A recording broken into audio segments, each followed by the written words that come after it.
Hey, yo, welcome back to the late night place to be at the most must-see show on Twitch TV. We are the very best in fantasy wrestling excellence, bar none, period. We are the Archiverse TV. Welcome to episode number 264. It is Tuesday night, so that means one thing and one thing only. It is the Streamer versus Streamer Showdown, where all 69 streamers show up ready to go to battle in case they are called into action. Who is going to go into battle tonight? You don't know. I do. We are going to find out in just a short little while here. We are going to go over the power rankings. As always, we're going to have a guest host on the broadcast shortly. The great Glenola will be joining us. He's just busy tending some business off the broadcast for a few moments. He will be with us in a little while. And, of course, Woozy the Villain 1993 also going to be on the broadcast tonight. And we're going to have ourselves a great night. We have a great card, 7 matches. We have championship matches all night long. It is a night of battling over bragging rights, supremacy, and championship gold between all of your favorite streamers that happen to be under one umbrella, ready just in case they have to go to battle. But again, as always, we're going to have a look at our power rankings, and the difference between the NWA power rankings and the power rankings for the regular competing brands is those power rankings are specific to each and every one of those shows because the rosters are separate. Here on the Archiverse NWA, all of the brands are under one umbrella because all of the different streamers are split up into different shows. So this is literally, amongst the streamers, this is the very best of the best, the who's of who of the week when it comes to who's been in the most matches, title matches, wins, losses. There's a whole lot of things that go into consideration when it comes to the power rankings. But this is the best of the best. This is the very best top 10 of the superstars from the past week of action. Whether or not each and every one of those superstars are in action tonight, that is yet to be seen. This is not a night of spoilers. If you want to find out, you got to stick around. That's how it works. But to start off the top 10, we have, of course, the former NWA World Heavyweight Champion. He was also the former Archiverse World Heavyweight Champion. Still in the number 1 spot, though, because he is still ready to take a bite out of the entire roster. He is one of the scariest dudes on the planet, one of the best there is. He is Vader the Predator from Team Timbo Slice Gaming. We have King Kylos. He is, of course, from the Team Big Body Metaverse. They invaded the Archiverse and have been very successful with their invasion thus far.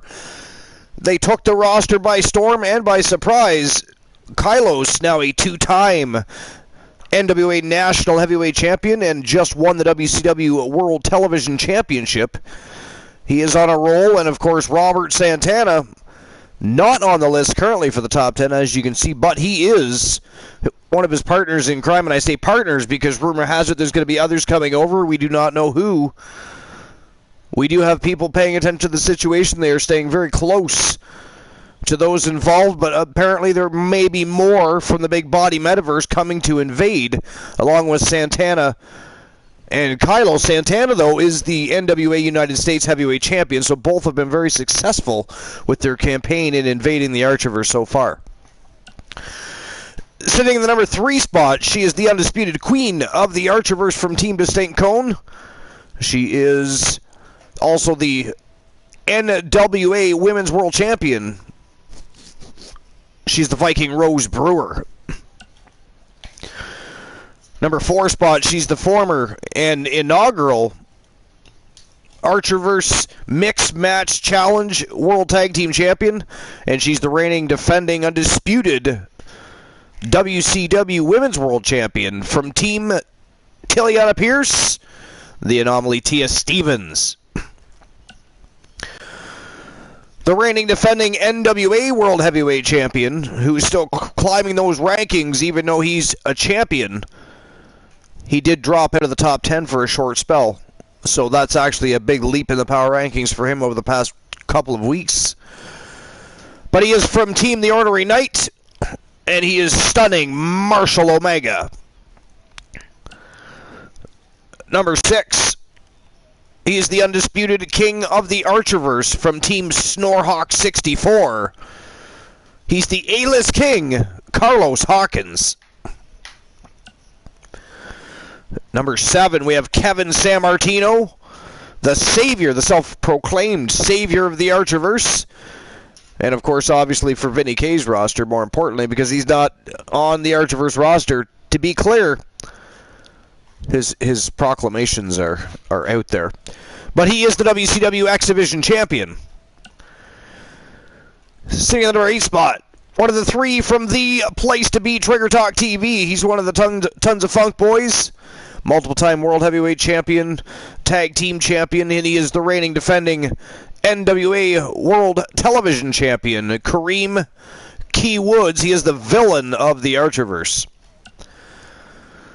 Sitting in the number 9 spot, the Archerverse World Hybrid Champion from Team Kraken Skulls, the Nightmare, Joseph Damien. And capping off the top 10, one half of the Women's WCW World Tag Team Champions, one half of the Wolf Pack. She is from Team Fantasy Cat, the Vixen Villain, Victoria Valiant. And as you can see, Nikita Razor, that's how, I mean, they weren't as active this week as some of the other superstars. So Nikita Razor, her tag team partner in crime, not even in the top 10 this week. But that's how it works. You have to be active. You have to be cycling in and out of matches, being present for events. Your character has to be, your superstar has to be progressing through their career, or else other superstars will pass them when it comes to the power rankings.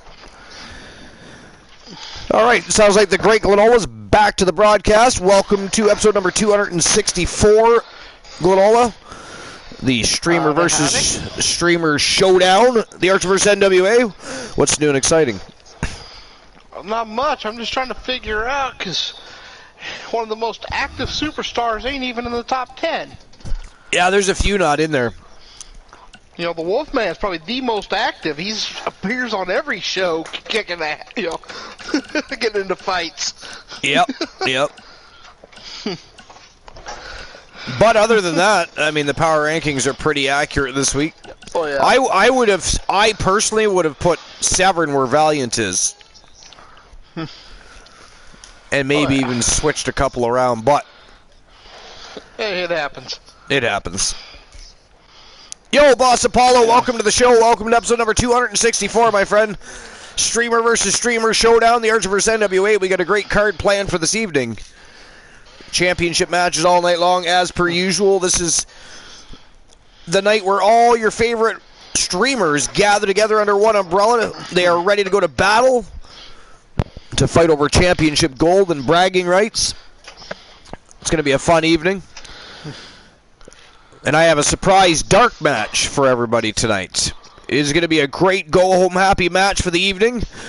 We're going to have several superstars culminating their last couple of weeks of sorrows and ups and downs in their wrestling careers, shall we say.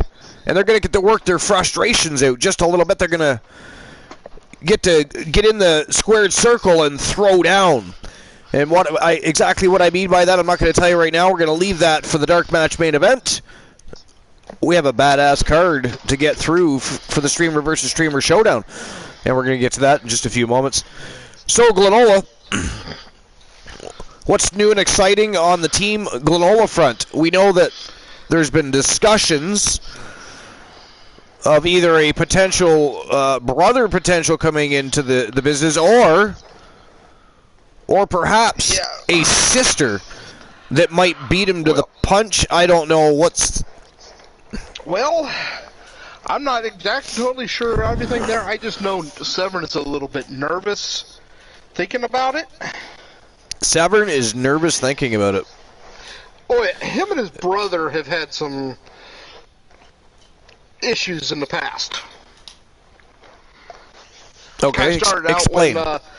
Well, the major issue started when Severn put his own brother through the windshield of a car. Nice. And exactly how did that come about? I mean, it's not something. Well, I mean, that is not something that comes to fruition often when siblings put each other through car windshields. So, I'm intrigued. Do tell. The brother decided that winning a hardcore match was important. Problem is, the Severn wanted him to lose the match. Okay. To set up something more. So, in the middle of the match, Severn came out, picked his own brother up, and slammed him into the car windshield. Interesting. Very interesting. I mean, just when you think things can't get crazy, I mean, imagine. So I mean, is it more likely the sister comes in then, because clearly the brothers don't get along? I mean, what do they? I mean, if we bring them in, if the brother shows up, all hell is going to break loose. Because last time the two of them were on the same roster, the brother got fired for excessive violence. Alrighty then. So, and sister, I was just gonna say, what about the front of what's going on with the? I mean, the rumors have been swirling about both, so we may as well discuss both. Well, the sister is pretty young. She's only been wrestling for about 2 years. 19 years old. She's green, eh? Yeah. And style is a lot different than both her brothers. You know, both her brothers are the just smash them down, beat them into the mat, you know, right? Leave them bloody in a heap. Nice. She's more fly around, hit them from every possible angle. Sounds like such a lovely family. And party, just having fun, and I mean, you got the craziness of the Hart family dynasty and their debacles that are going on constantly. Now we're going to have the Severn family running a coup everywhere and beating the hell out of each other. I mean, yeah. Now the sister, in defense, she tries not to bank off of the family. She actually does not use the last name Severn. She's using her aunt's maiden name. Interesting. So she's tried to distance herself from her brothers. Okay. Have her own career. So not as gnarly of a quarrel that goes on between the sister and the brothers, but the two brothers are toxic. But she likes to separate. Now, is that just because she likes to separate herself from them because they're a little cuckoo, if you should, for lack of a better term at the moment, or just because the business?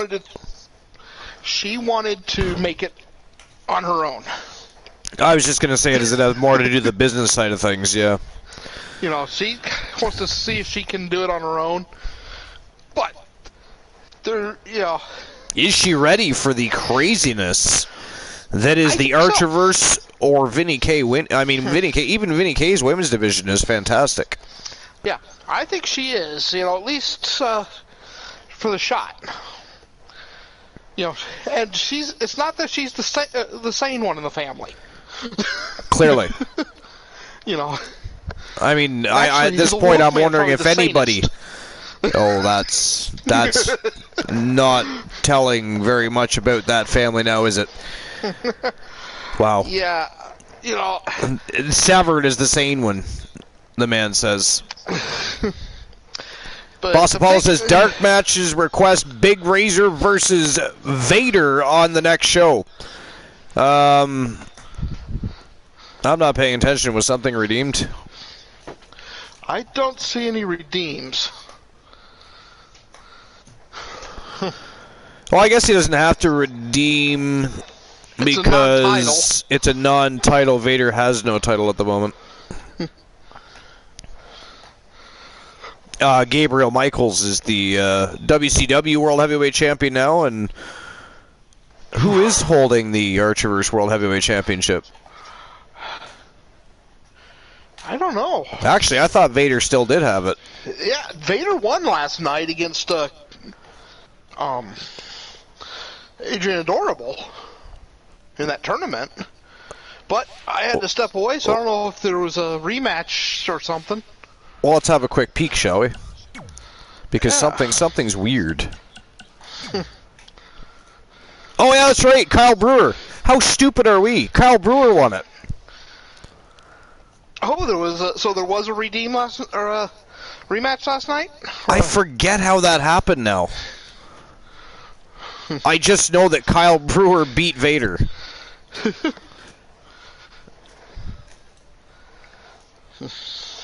It had to have been I think it was a dark match. Or maybe it was maybe it was actually on the show last night that he did it. I can't recall now, but Kyle Brewer is the Archiverse World Heavyweight Champion for the first time ever. That's all I know.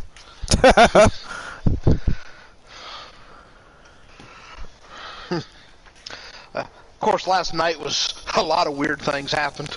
Yeah. I mean, unless we're mistaken, and somehow the championship ranking system just decided that Brewer was the champion. But I do recall, though, I'm pretty sure that I recall Brewer actually winning the title, so that's okay. Yeah, there was like 1 or 2 matches left when I had to step away last night, so.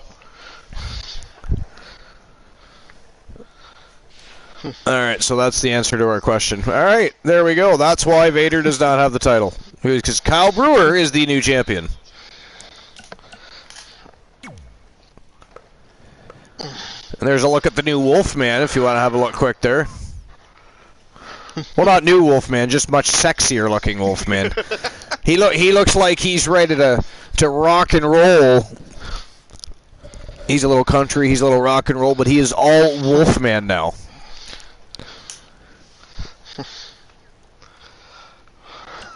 But anyways, the other thing that I was going to discuss before we got the show rock and rolling tonight is, of course, I had a bit of a discussion with the Queen of the Cage, or the self-proclaimed Queen of the Cage, and I still wonder what's going through Rose Brewer's head when that discussion comes up. But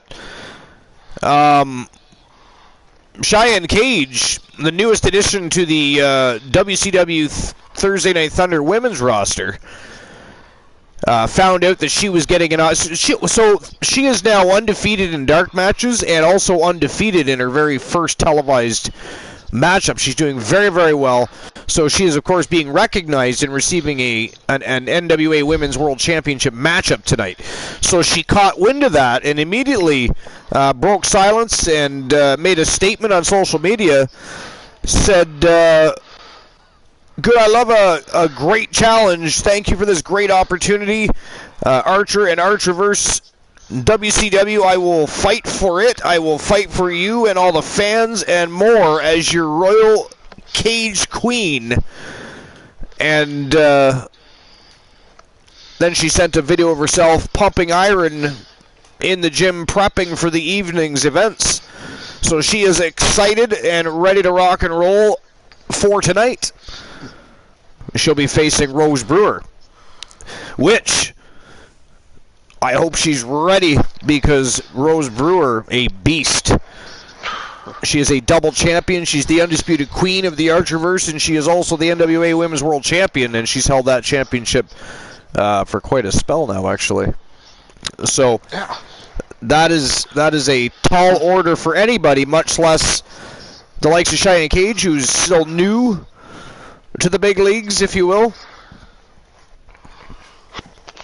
But opportunity knocks, and she is opening the door and walking through that door and up for the challenge, even if it is the undisputed queen of the Archiverse. So for that she deserves acknowledgement. That's courageous. I mean, she could have taken any match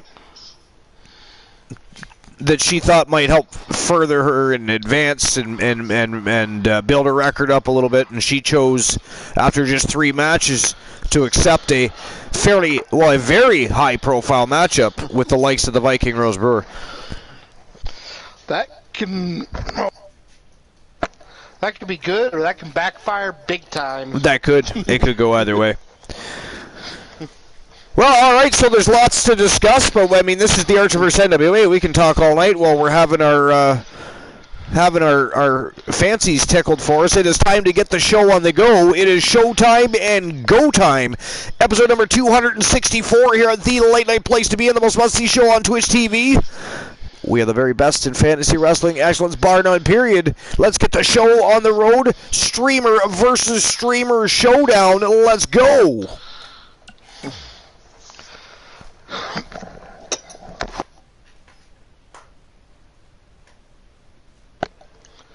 Oh, sorry about that, Archer.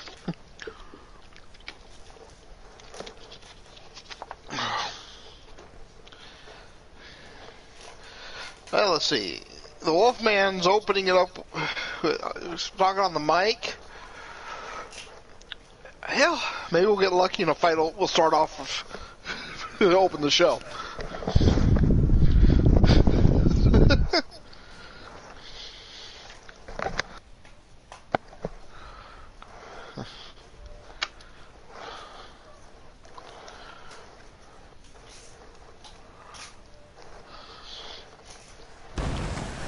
And here we go. Welcome to the brand new Archerverse NWA Arena. We are live here on Twitch TV. We have a smoking hot 7-match card. Championship matches all night long. All 69 streamers under one roof ready to go to battle. And it is going to be a great night of in-ring action. We're going to have some guest hosts. We've got one on the show right now. Just in case you're just getting here, the great Glenola is at my side, and we of course are expecting Woozy the Villain 1993, and who knows who else might show up. I mean, eventually Big Body Meta wants to join the broadcast and address all the fans about what's been going on in the Big Body Metaverse and his thoughts on the invasion, the successful invasion so far of Robert Santana and King Kylos, which has been absolutely crazy, by the way. But so a lot going on. This is going to be a great evening. Good time, great matches. We're starting things off with the Wolfman Alan Severn, the new Archerverse World Tag Team Champion. Alan Severn from Team Glenola. I'm sure he's got lots to say. Glenola, I mean, you probably can give us more insight on that. I mean, for me personally, I can see him having a lot to say after some of the events transpired. What do you think? I mean, I know he doesn't tell you everything, but what do you feel he's got to get off his chest at the beginning of the program this evening? Well, it's a couple possibilities. You know, he just got the tag titles. He did. And he might have an announcement about that. I know he's got some things on his mind with the tag titles. Yeah, and I don't know how how far he's gone with that. And I mean, we all know we all know he's also chasing world titles too. So I mean, yeah. Well, that's what I was about to say. You know, he might be going after one of the world championship titles. Knowing him, he may be trying to find a hardcore title. You got that hybrid title. And by the way, what do you think of the new NWA Arena? Looking nice. All of our sponsors being advertised on the barricade, the electronic billboards, on the floor mats. It's a beautiful thing. Oh yeah. Now one thing Severn might even do is call out the Nightmare. The Nightmare. Hey, interesting. I mean, that would be kind of a match, where that title's defended on every show, yeah. Yeah, not just that, but it's the type of matches. It ain't gonna be your standard singles match. It's gonna be chairs. You're gonna have weapons involved. It's gonna be a bloody beatdown, and that's his kind of match. and we know that the Outlaws finally, I mean, man oh man, they chased those titles all the way to Slamfest and finally won them. What a fantastic match that was. Everybody was excited to see the Outlaws win those titles. So they're the Archerverse World Tag Team titles holders, but yet and Adam Page now in the same situation. Both contract free, still wrestling on all. Well, actually, only the Wolfman seems to be traveling from show to show. Literally. The fans are eating it up. Any news on whether or not he's ready to choose a location or a home and sign a contract, or if he's just going to keep knocking out both rosters, so to speak? Right now, I think he's having too much fun fighting both rosters. Traveling the roads, eh? He likes going up and down the road. See, a lot of people don't these days, so. Yeah, it ain't so much the road that he loves. It's the opportunity to just, fight almost every night, Yeah, there's that. We do all know that he likes to fight. Hell, he'll fight more than once in the same evening if you really want him to. We don't allow that kind of thing to happen, or at least we try not to allow that thing to. It has happened in the history of the business, where somebody's been. His opening night, Yeah, I was going to say. He requested 2 matches in one night. It was absolutely insane. And then did a third one. And he isn't the only one, but, I mean, the list is not long, believe me. Not just everybody requests things like that.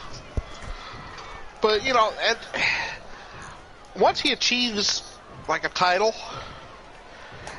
at least he's always been, and things may have changed, but once he has that title, he doesn't. It's okay. I've got this. That's fine. He basically just told the entire roster that he's got his eyes set on all of them. Yeah.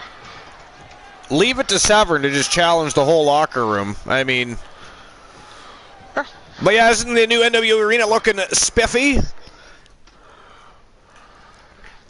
Now, the one thing I haven't noticed yet, is there a ceiling? You'll have to wait and find out. Or did you forget the ceiling again? All right, here we go. First match of the night. It is a triple threat Iron King match. This is to either dethrone or recrown an undisputed king of the Archiverse. It is Uptown B. Henry, one of the 3 from the place to be, Trigger Talk TV. From Team 3 TVB comes Uptown B. Henry, and he's taking on, from Team J Negative Gaming, the Soul Man, Jay Simmons, and of course the undisputed king of the Archiverse. He is from Team Snorehawk 64. He is the A-list king, Carlos Hawkins. And that is our first match of the night. It is how we're going to set the tone of the evening. A triple threat Iron King matchup. Who is going to be the undisputed king of the Archiverse? Is it going to be Uptown B. Henry, multiple-time World Heavyweight Champion and Tag Team Champion? The Soul Man, Jay Simmons, multiple Tag Team Champion and World Champion.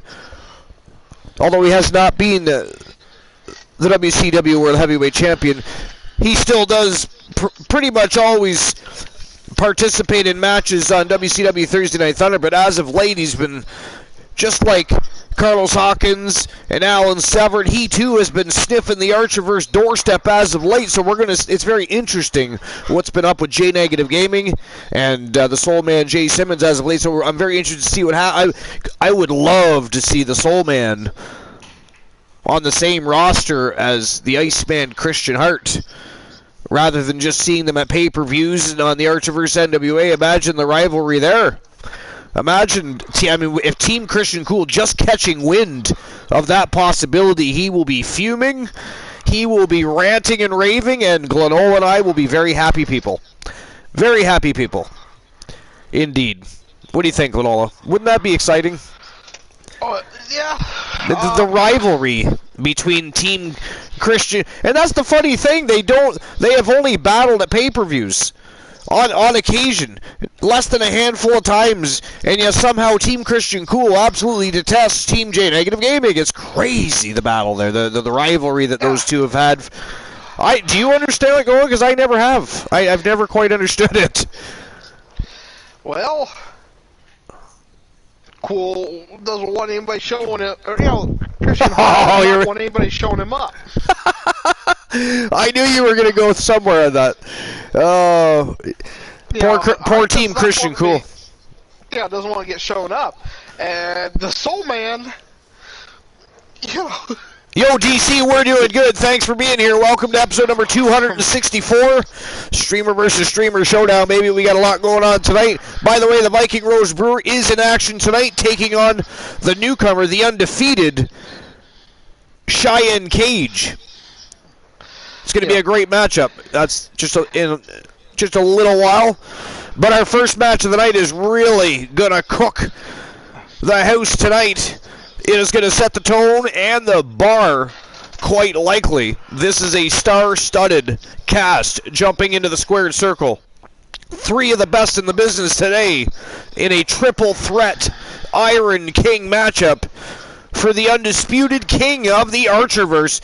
And imagine, here's something, and I know I don't want to take away from anything that Uptown B. Henry's ever done or could still do, or Carlos Hawkins. He is the undisputed king, but here's another thing. Imagine if Jay Simmons wins this match and becomes the undisputed king of the Archers.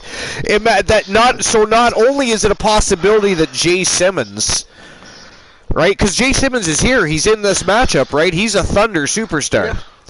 Yeah. That's what I mean. He's sniffing the doorstep. If he wins this matchup, he could stay with Vinny K. He could come over to the Archers. So not only would just the thought of that be enough to cause a week-long ranting from Team Christian Cole, imagine if he wins this match and becomes the undisputed king of the Archerverse. Well, Soul Embers. Hey, Soul Embers. Hi, Distinct Cone. Welcome to episode number 264, Soul Streamer versus Streamer Showdown, baby.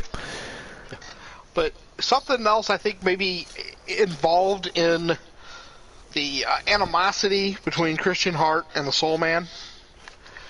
Yeah. The Soul Man can say something that Christian Hart cannot. Yo, DC, by the way, before we get any further in this conversation, were you around to see Kyle Brewer become the Archerverse World Heavyweight Champion for the very first time?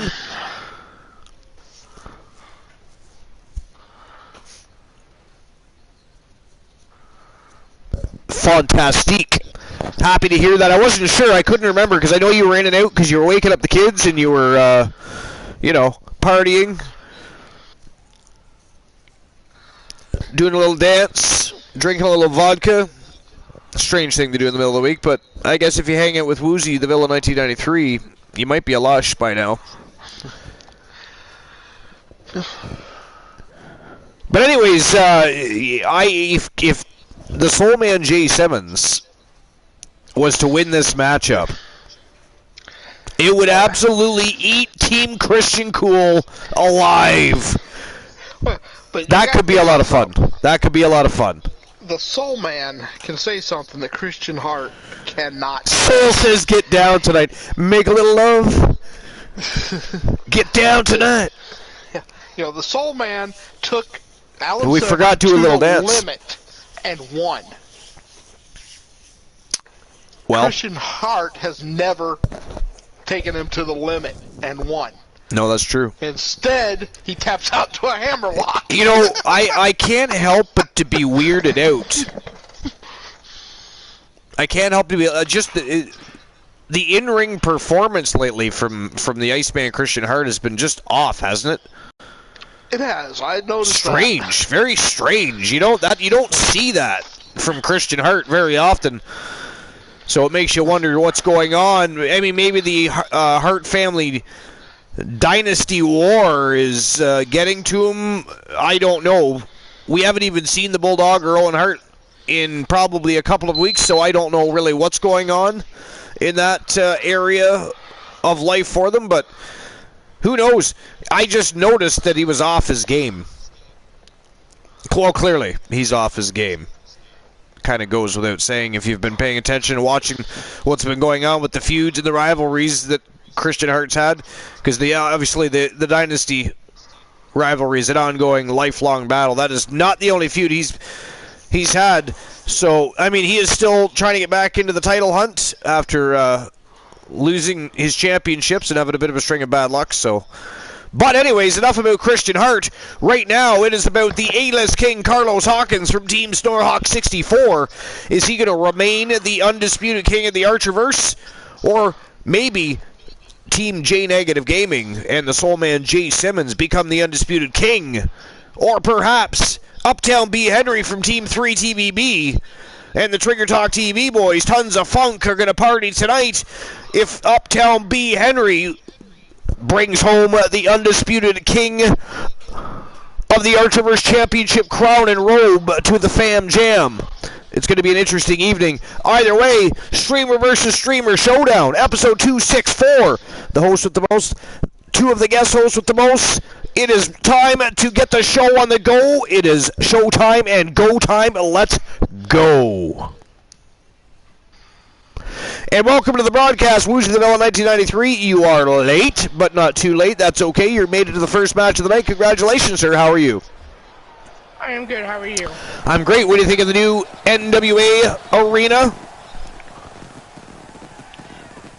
Right now, it's for me, it's just pitch black, so I don't know yet. It is completely redesigned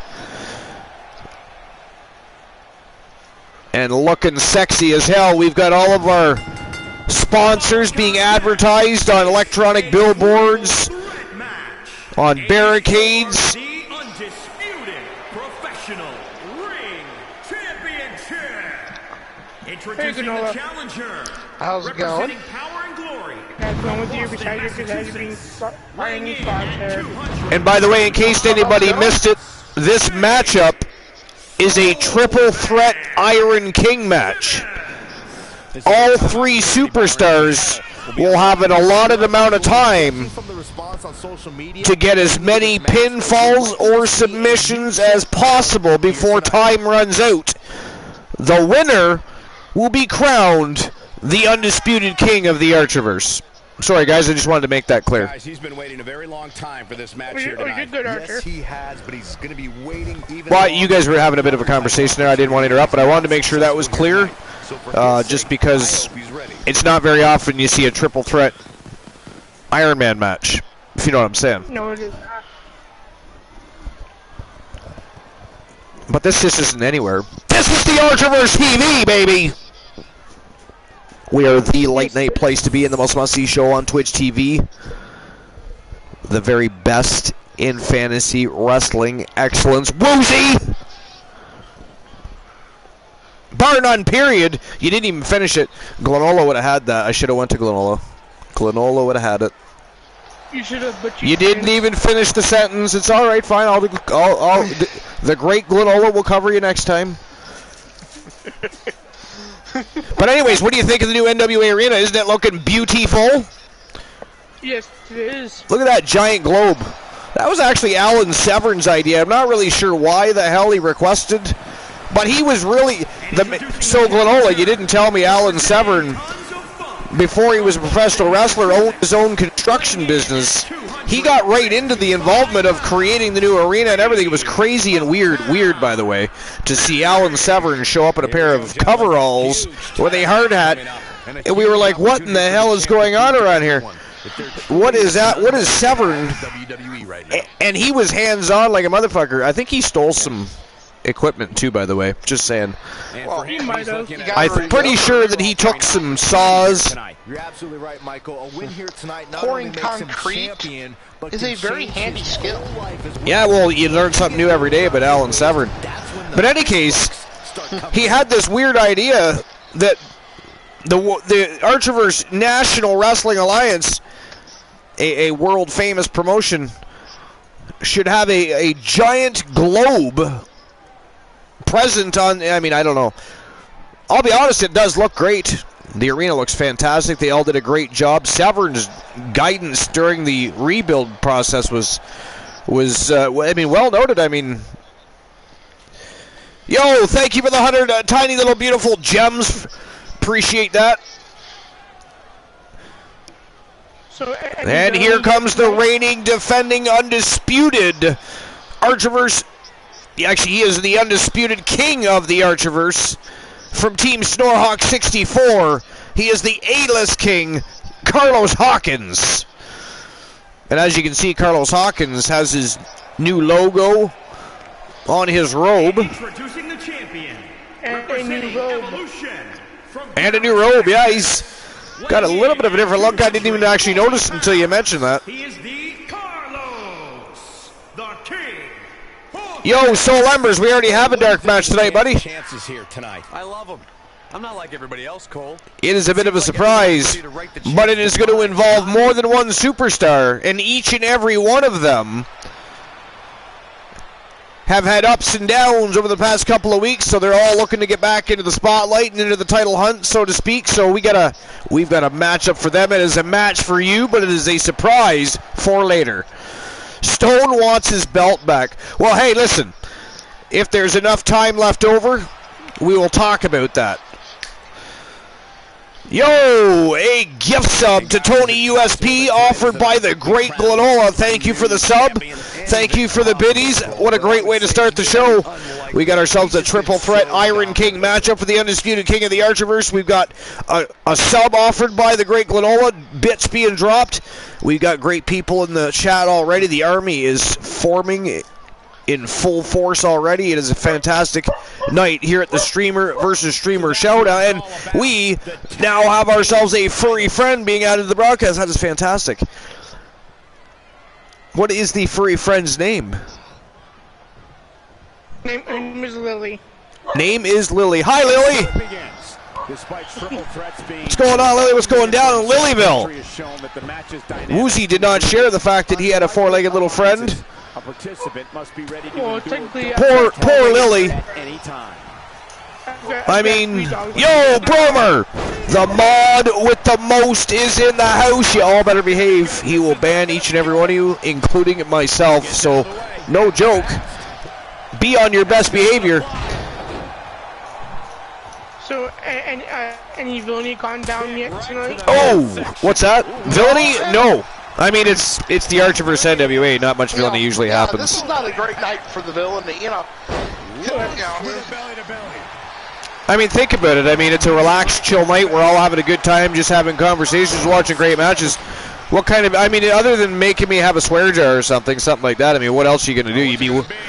Unless you're going to redeem a match and spend points that way, you're kind of, what are you going to do, ban me from a match that I'm not commentating? You know what I mean? It's just, most people don't cause too much villainy on Tuesdays or the raid parties that we hold. They usually save that for the 3 competing brand nights. Though I will admit, Soul Embers last night got me good. Jar was perfect. Yeah, perfect timings. Soul Embers snuck one in and got me good. It threw me off. Like, I've been doing so good with the swear jars lately, and Soul fucked me over. Way to go, Soul. Straight up villainy from Team Soul Embers. It's starting to come together in a big way for this guy. Look out here. He's got something cooking. Oh, look out. So we've got just under 8 minutes left of this Iron King matchup, and so far, no pinfalls, no submissions. Oh, and a knee. And another.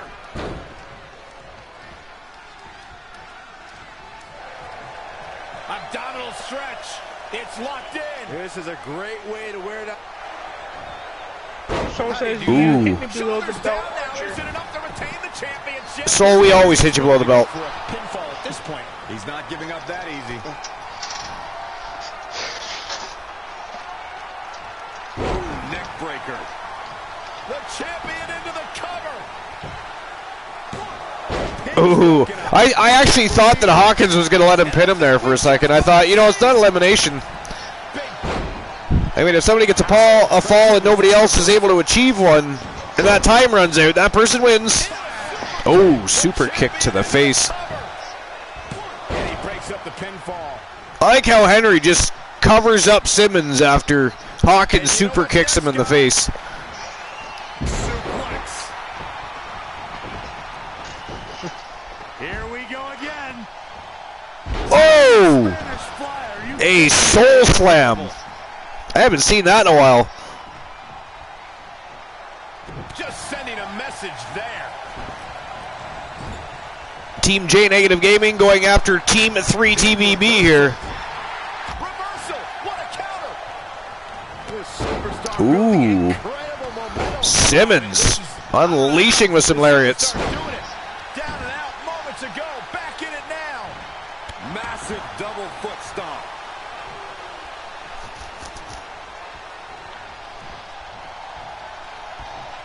Hooked up. Oh my God, a small package driver. It's going to take more than that to keep him down. Too soon. Soul Ember's playing the lottery. Abdominal stretch. It's locked in. This is a great way to wear down your opponent. Only one person has won the lottery in the past, like, Wow, he got out. 4 or 5 shows, I think. I'm still holding on to the. Yeah, I know. Yeah, Glenola was the last winner. Isn't that fantastic? I mean, I'm very excited about that. I mean, the only thing better would be if, you know, Woozy had won it. I'm trying. Oh, there it is again. Soul Slam. That is 2. 1 to Henry, 1 to Hawkins. Man, this match is crazy. Just under 5 minutes left of this Iron King matchup. Still no falls. No pinfalls, no submissions. But I'll tell you, the action has been elite. These guys are putting on a clinic in there. I mean, if this wasn't a 10-minute limit on this Iron King matchup, they might go all night long.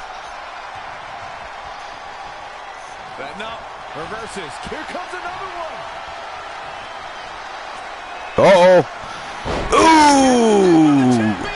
Ooh. Downtown by Uptown. Yo, Uptown beat Henry. Got a pinfall, guys. 1-0 for Uptown beat Henry. I think we're going to see it, gentlemen. Here it comes. Covered by the champ. You might lose the ground tonight. That is a Just under 4 minutes left. Look at this. Simmons, Soul Slam to the King. He's going upstairs. Who's he going to go after? He's got 2 men he can land on here. Which one's he picking? Oh, he went for both. He extended his legs right out there. I am rooting for the Soul Man in this, but you know, The fact alone. nothing against B. Henry, you know. Well, both gentlemen better muster something up because Uptown beat Henry up 1-0 with 3 minutes and 10 seconds left of the matchup. attack to the midsection.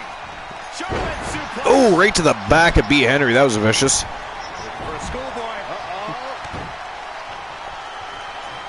Henry, though. Talk about dismantling Wow. your opponent. On the move. Picking up speed. Big body splash from Uptown B. Henry. Quickly into the cover with the title on the line. New champion. Oh, that was almost 2-0. It's gonna take. That was almost 2-0, guys. This is a good match. Torso now. Team 3 TVB is whooping some ass tonight. So is Simmons. He just hasn't got a pinfall yet. That was nasty. I mean, Simmons has been on fire in there. He just hasn't had an opportunity to make a pinfall. That's because B. Henry's the ultimate opportunist tonight. He keeps picking up pinfalls when people knock them down. Yeah. And you know, there may be some kind of an agreement too, you know. You think Simmons is working with Uptown? Hey, Nasty impact. Power and Glory do have connections to the Trigger Talk TV boys and tons of funk. You make a good point there. You know. It's hard to believe. And they've been on separate rosters, so it's not like they have a rivalry or any long-standing feud. Make it, you know, I mean, basically, well, Kurt Jordan and Team GamerBot J's big nasty. Oh, it is 1-1. The King just picked up a pinfall over Jay Simmons. Oh, a cutter by Simmons. Whoa. And a float over DDT. Good God, he is on fire. He is on fire.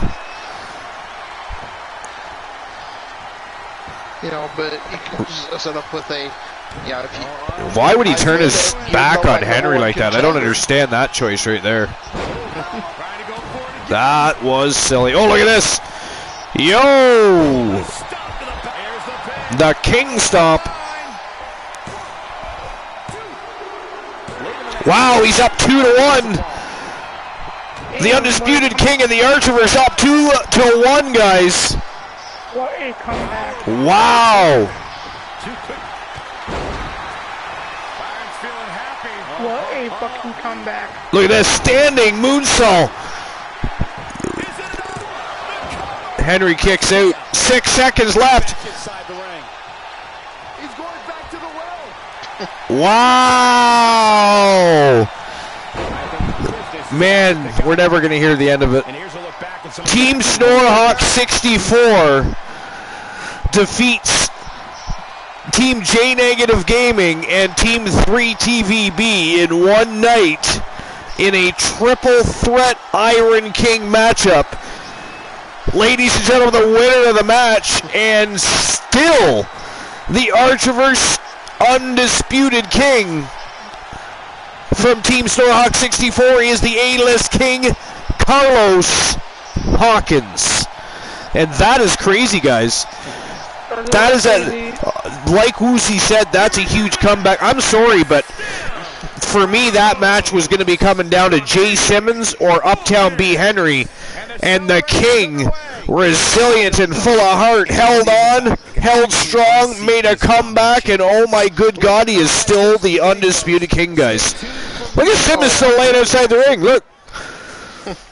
What a comeback! What do you got? What do you think, Walala? Woozy, I'll get to you in a sec. What do you think? Tell me your thoughts on that. That was a hell of a comeback. Whoa!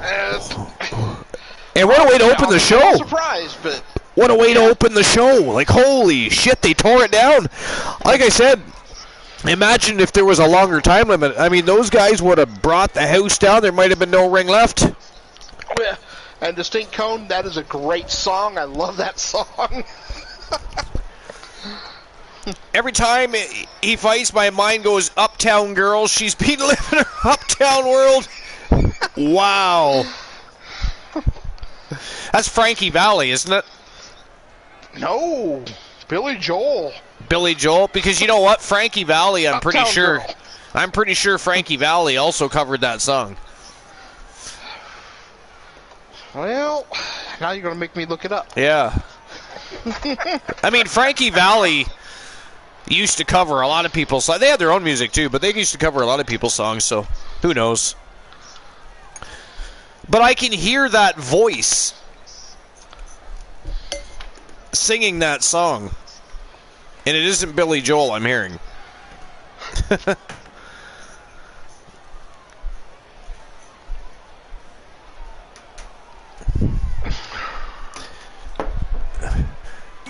Yeah, all right. They did do it. They did do it, yeah. I thought so. Yeah. Frankie Valli was fantastic. I love Frankie Valli's music. Yeah. Oh, yeah. But yeah, Billy Joel, though, was the one who... You know, he wrote it, too, did he not? original. Did he not write that song? Let me look it up. I'll tell you who wrote it here in a minute. And just so everybody knows, we had a big return, and of course we got an email sent straight to the Archerverse management team.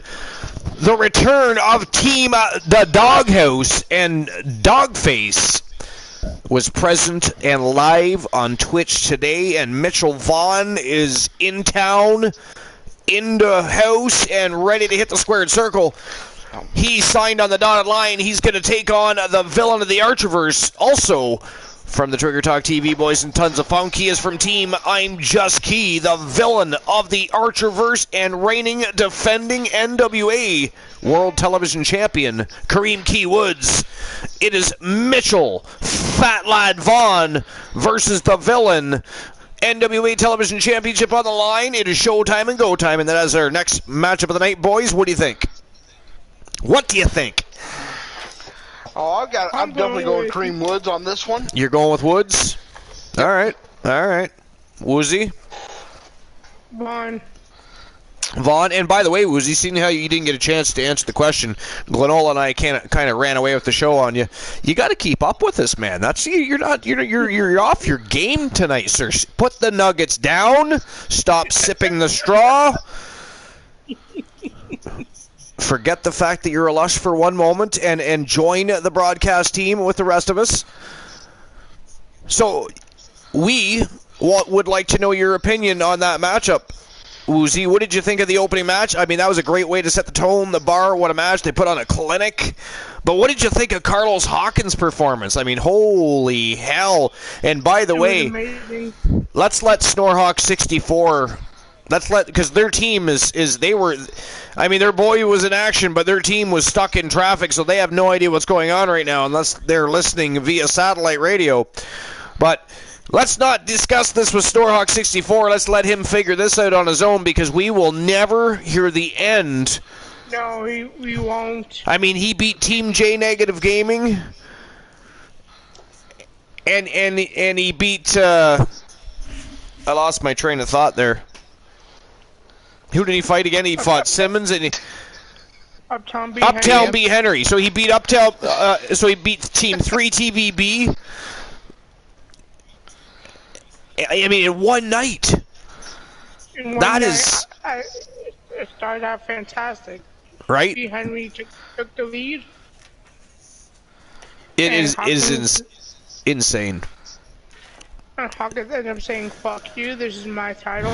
I'm taking this title." Here's one for you too, because again, and Glenola and I were talking about this earlier. J Negative Gaming's been creeping and sniffing the doorstep of the Archiverse lately, hence why he was here in the matchup tonight. I mean, if he had prevailed, he would have been like Alan Severn, one of the only superstars to ever carry a title but not have a contract. So an interesting situation unfolding with Team J Negative Gaming. How cool would it be to see Power and Glory for the first time ever in the Archiverse?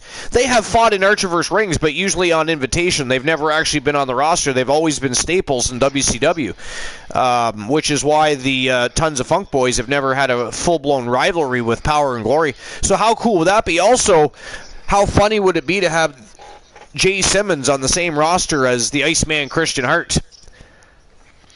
I mean, how much fun would that be? That'd be extremely fun. I mean, granted, more fun for us than Team Christian Cool, but we have to think of ourselves sometimes.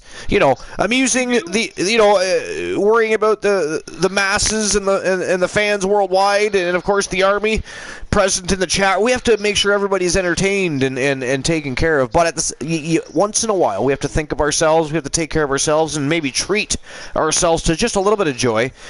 And how much joy would we receive from the rantings and the ravings of Team Christian Cool, knowing that J Negative Gaming is now on the same roster as the Iceman Christian Hart?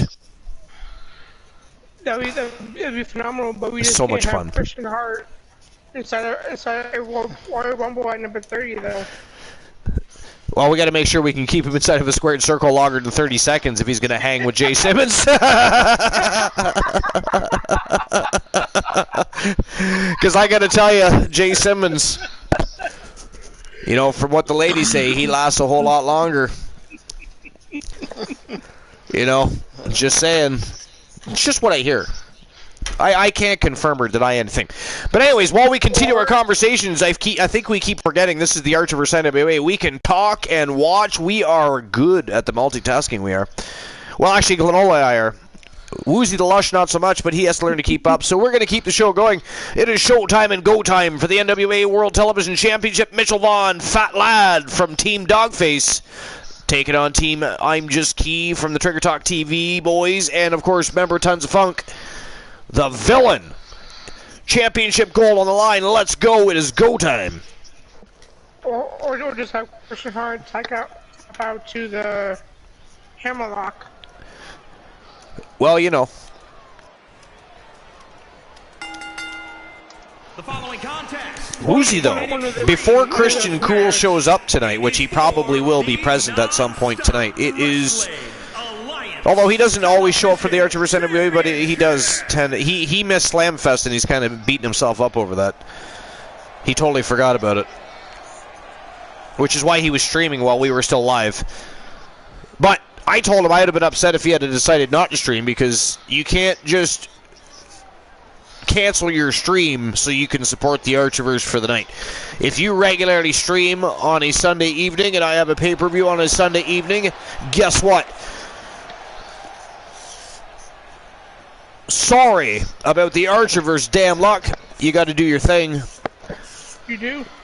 Well, that was one lesson I had to learn when I came over here. Because when I was on YouTube, I'd figure, okay, I'm going to do a live stream. And I'd look and says, well, this friend of mine's streaming, this friend of mine's streaming, so I'm not going to. It's a big to where I might get one stream a month. And judging from the response on social media heading into this match, we're likely to see a new champ crowned here tonight. By the way, did you guys see my announcement about the Archiverse NWA? He's worked so hard to get to Yeah, this point, Michael, and for his sake, Twitch, I hope he's going ready. back and It is a permanent fixture here on Twitch. I am pulling it back very often. from being part of the YouTube expansion brand. We are going to have just WCW Thursday Night Thunder being live on YouTube every single week. But the flip side of the coin is I'm going to offset that just a little bit, because I know the YouTube audience is going to want just a little more content being put on YouTube for the Archiverse channel. So what we're going to do is Glenola and Christian Cool and the Turret Man and myself and probably a few others are going to get together, and we're going to decide on the first ever YouTube pay-per-view. And so we're only going to have the one show. And now the Archiverse NWA was only bi-weekly on YouTube anyways, and that was just to provide a little extra live content. But instead of doing it that way, because it makes no sense to have the Twitch streamer versus streamer showdown, even though it is only once every 2 weeks going live on YouTube. So we're going to pull that back. It is back home on Twitch where it belongs. And in place of that, it is only one show a month instead of two. But we are going to have a monthly YouTube pay-per-view. Or maybe not monthly, maybe it'll be every other month. We will discuss that. And when we know more, we'll let you know more. But until that conversation has happened between the group specified, there'll be no information being leaked or released. Any rumors you hear will be complete trash heapish garbage. If you haven't heard it from one of us, it is lies and propaganda. There's a big difference. Yo, the Blind Locksmith. Welcome to episode number 264. Tonight is our streamer versus streamer showdown. This is dedicated to streamers and just streamers. All 69 are in the house. Not all 69 are going to go to battle, but many will. You missed a great triple threat Iron King matchup. The undisputed king of the Archiverse defended his crown against two people in one evening. And now for the second match of the night, the returning Mitchell Vaughn taking on the villain of the Archiverse for the NWA World TV title. It's a great night. We're going to party. How you doing? What's going on in Locksmithville? Glad you're here. Appreciate you. And introducing the champion, Le Champion. weighing in at 200. But this is one of the great things I like about our Archiverse NWA show is the conversations we have are much more in-depth and detailed, because we're able to dedicate more time in discussing, right? Because we all know that on regular nights for the regular season for the three competing brands, myself, even Christian Cool, when he's out, we get caught up doing play-by-play commentaries, so it kind of halts the... well, it doesn't halt it, but it limits the amount of time we have for regular conversation. Where nights like tonight, or when we have our raid parties, we're able to have a little bit better conversations and have a little bit more fun in that aspect of things. But a lot of people have come to really enjoy the Archiverse NWA streamer versus streamer showdown now. It's become quite popular. So, and that was another reason for bringing it back exclusively to Twitch, is not everybody from Twitch jumps over to YouTube. So if we're going to lose viewership for what is supposed to be a Twitch streamer versus streamer broadcast, then that doesn't make any sense. So that was another reason. And of course, I'd had conversations with Bromer and a few others, and we decided quite a while ago that it probably wasn't the best move to even take the Archerverse NWA to YouTube. I just wanted to try it out, have a little extra live content, like I said, but we're going to compensate that by having a YouTube pay-per-view. We just don't know when, and of course Bromer and Christian Cool and Mr. T and Glenola, probably Woozy will get in on the conversation, and we're going to sit back and discuss when that's going to happen, what that's going to look like, and we'll let everybody know in the future. Yeah, I had a blast last night. Would have been more chatty, but Froggy phone being a pain, so had to watch on mine. Okay, well, we appreciate you for being here. We're glad you're part of the Fam Jam. We love to have a good time here. We are a very tight-knit community, very passionate about the Archerverse, and we are all involved in the success, expansion, and growth thereafter of the Archerverse. We always, and you'll hear Glenola even say things like our show or we when referring to the Archerverse, and the reason he says that is it very much is our show. This is not Archer's show. This is not the Archer Hour. This is the Archerverse. You are the verse. I am the Archer. I am the host with the most. I have guest hosts with the most, a co-host with the most. I have a grand community, great following. We have a great time, and it's because of all of you to begin with. This is our promotion, our universe, our world, and together we'll keep it strong and growing at a more rapid rate than the universe expands, baby. But Bromer and I, of course, were the ones that discussed primarily about the Archerverse NWA. Him and I actually had a couple conversations, and he was the first to say, yo, Archer, it really doesn't make a whole lot of sense to have the Twitch streamer versus streamer showdown on YouTube, my friend. And I was like, you know, man, you make a really good point, and you're right. Because he was right. He's right. That's the thing. When it comes to the Archerverse, you guys have opinions, I take those. I don't say, hey, this is my show, I'll do what I want. I say, no, let's see what the fans want. Let's see what the generals in the army want. The generals in the army being Glenola, being Mr. T, being Mr. Cool, being Bromer, being DC. The VIPs of the Army, if you will, they've been around since inception and been longtime supporters, so they are at the top of the food chain when it comes to the command chain in the Archerverse's Army. But this is all of our show, all of our promotion, and together we are going to continue to break barriers when it comes to fantasy wrestling excellence and promotion. Look at this. Yep, love me some wrestling. I've been a fan since I was 3, and my grandpa showed me Andre versus Hogan at Mania. Hey, yo, I don't know what... You give your grandpa a fist bump for me. That is badassery. Hogan versus Andre at Mania was a lot of fun. I'm one of those people that don't agree that it should be hailed as one of the greatest matches of all time. It was definitely one of the most overhyped matches of all time, and it was definitely very important in the adding to the building blocks of the foundation of what became the Empire. But man, oh man, that was not a great match. It was a fun match. It was a hyped match. We were excited. The world was excited, but it was not a great match. I'll disagree with you on one thing, Archer. The fact that it was a hype match, that everybody was into it and everything, makes it a great match. No. See, a match is an activity. It is movement in a ring. It is what takes place, the storytelling. None of that happened. There was no storytelling. There was no good match in place. There was two superstars hyped up in a squared circle. They did a great job promoting. They did not do a good job of selling. That's the problem. Just, the fact that it didn't matter though. It didn't matter because it was so much fun.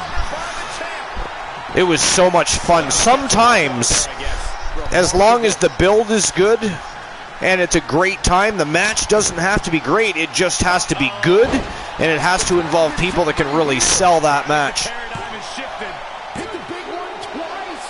I'm just as shocked as everyone else, Cole. His opponent included. And I mean, there's been lots of examples of that. Jake the Snake Roberts, Ricky the Dragon Steamboat, so many people that have become legends and Hall of Famers without even becoming a champion, you know what I mean? He's in full control now. What an elbow drop right to the But heart. I think that's the greatest part of being part of the Archiverse, is that we're all a fam jam. We are a family, we are a community. We care about each other's endeavors. We talk to each other off broadcast. We hang out on Discord.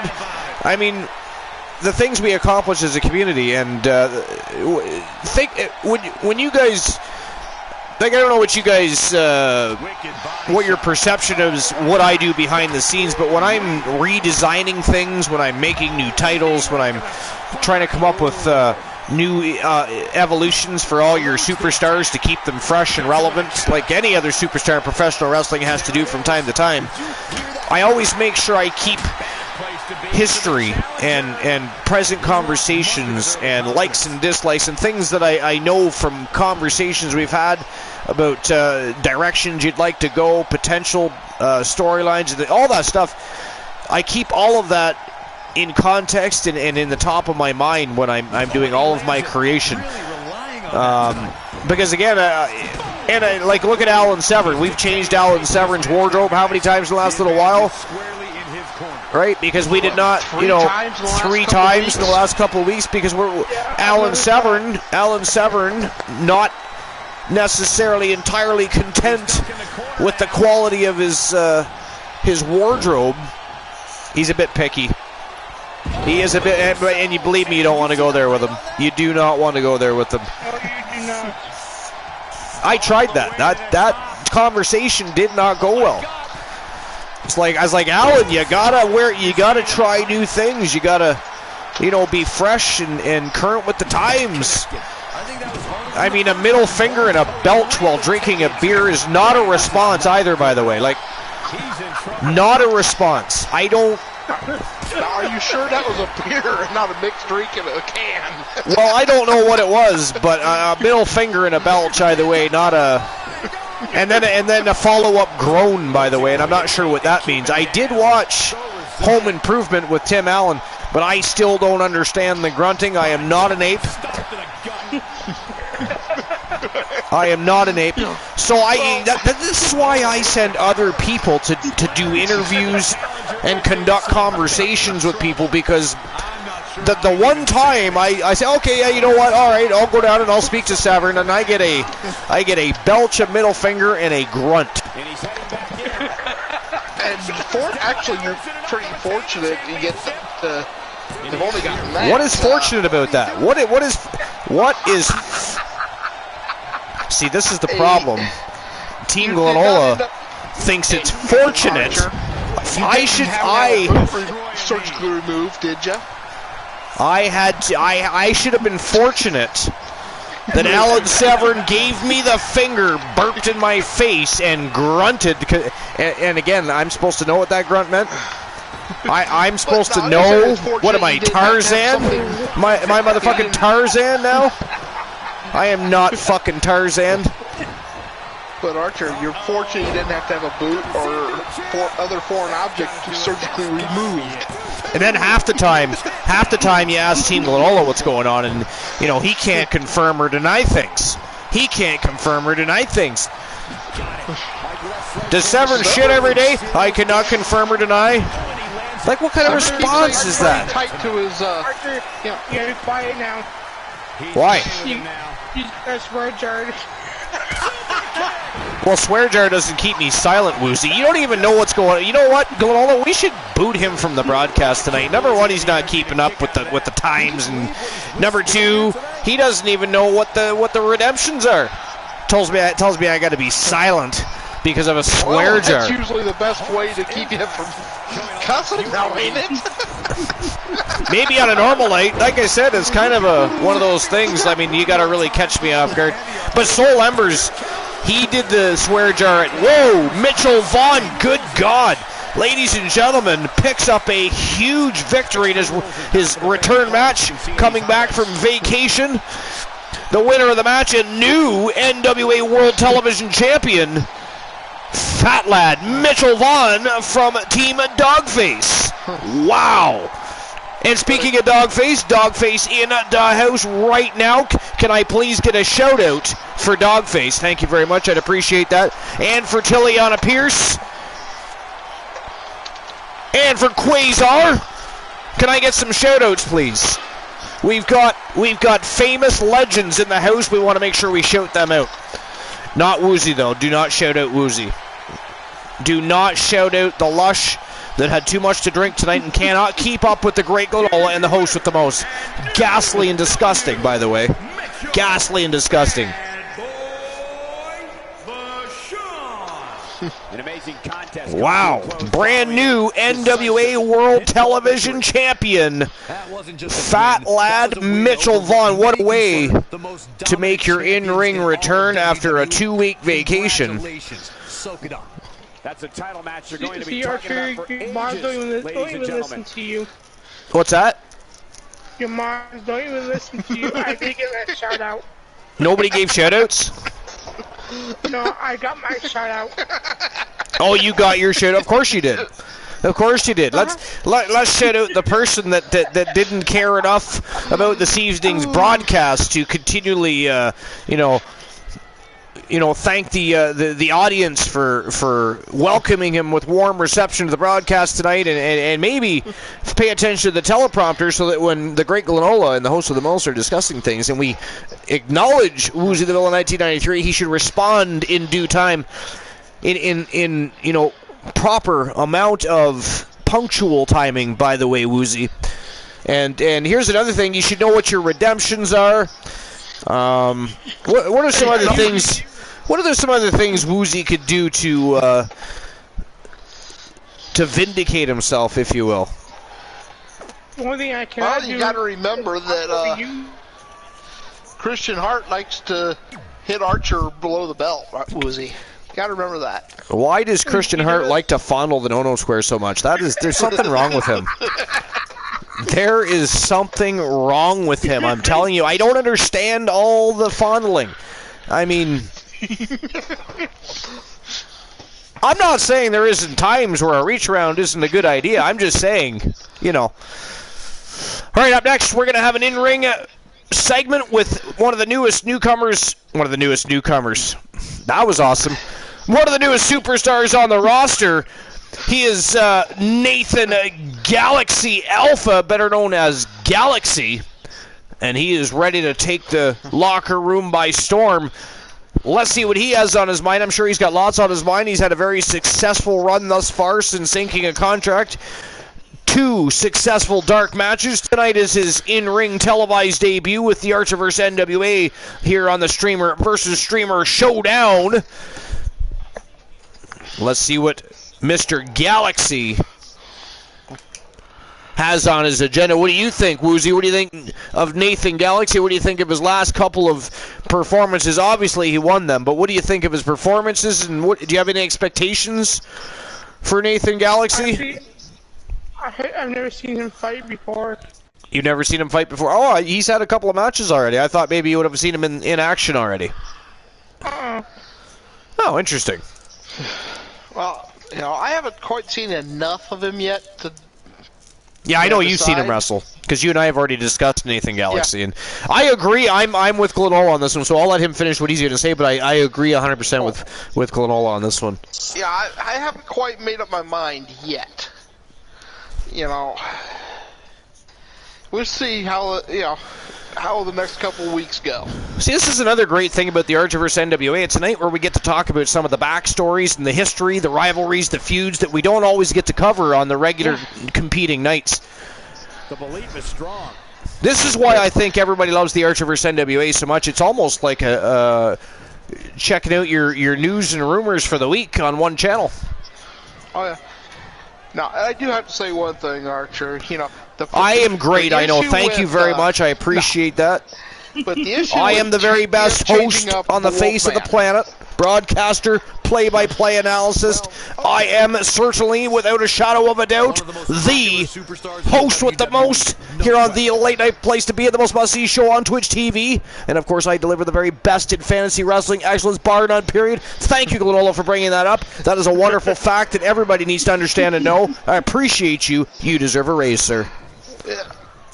Well, definitely deserve that. But no, the Wolfman has never been, in his entire career. Apparently that's not what he was going to say, was he? Flashiness. You know, he prefers to shine, show his skill in the ring. So, changing his look and everything, it just does not feel right to the Wolfman. You know, he likes his in-ring to speak more for him. Sometimes you gotta wonder though, does the Wolfman actually know what's best for business? Because he'll just fight anybody.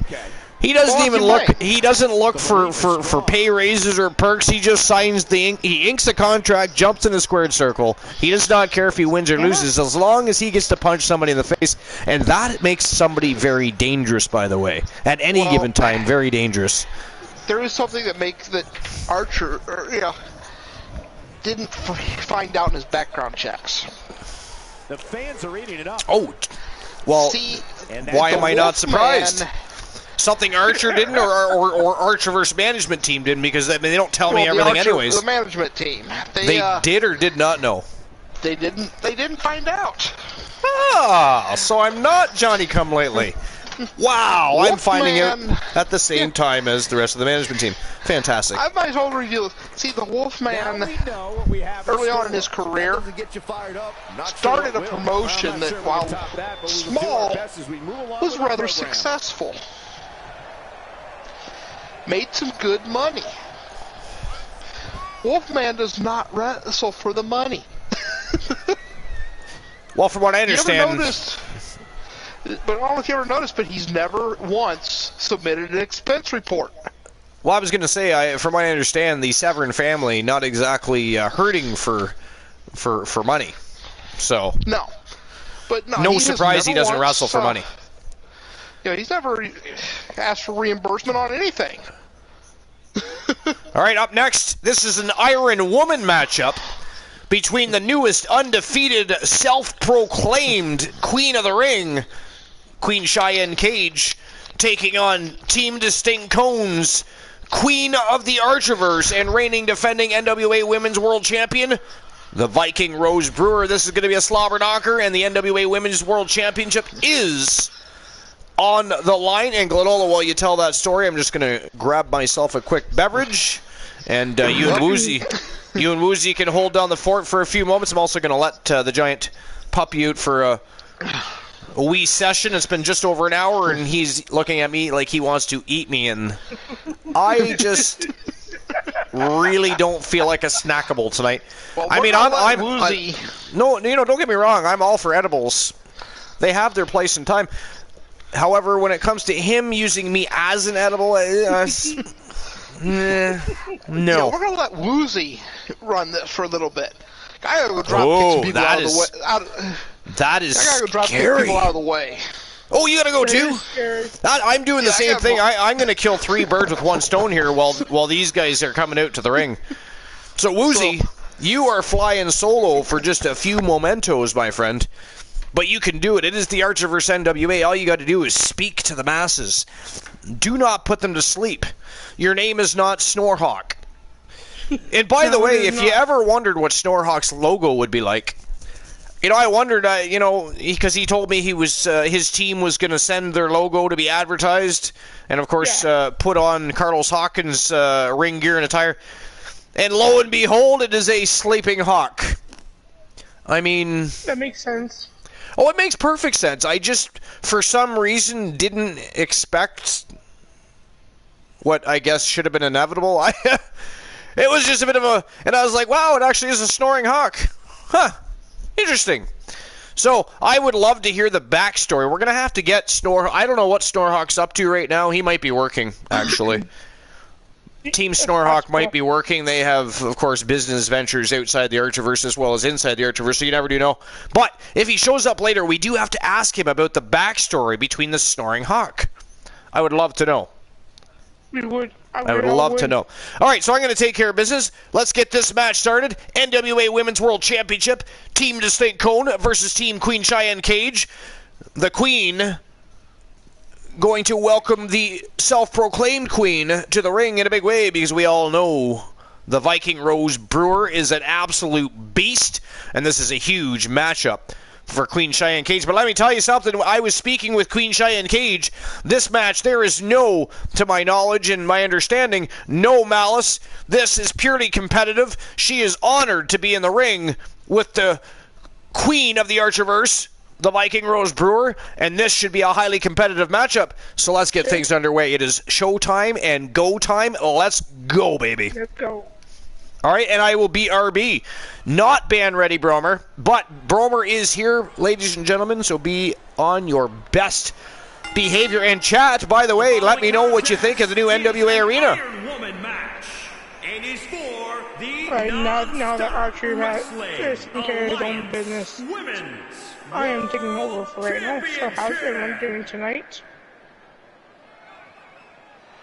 What would you guys think of Vicious attack last night onto AJ Styles? One where you would ban the whole chat. But that would take you a while though. But you As we get started here, let me remind everybody that the title is on the line here tonight. Yeah, but that's just a mere formality. The way I see it, there's no way you would do that tonight. And yes, you were stuck with the woozy.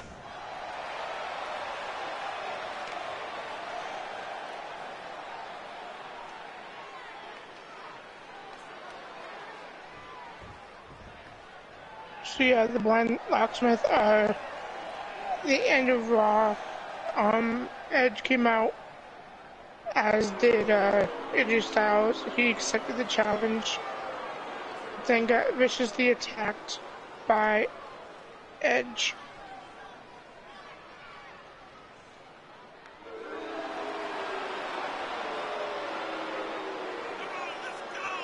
As a reminder, the title is on the line here in this match. And the champ is certainly going to have an uphill battle. That's for sure. Finn Balor won the United States Championship against Damian Priest.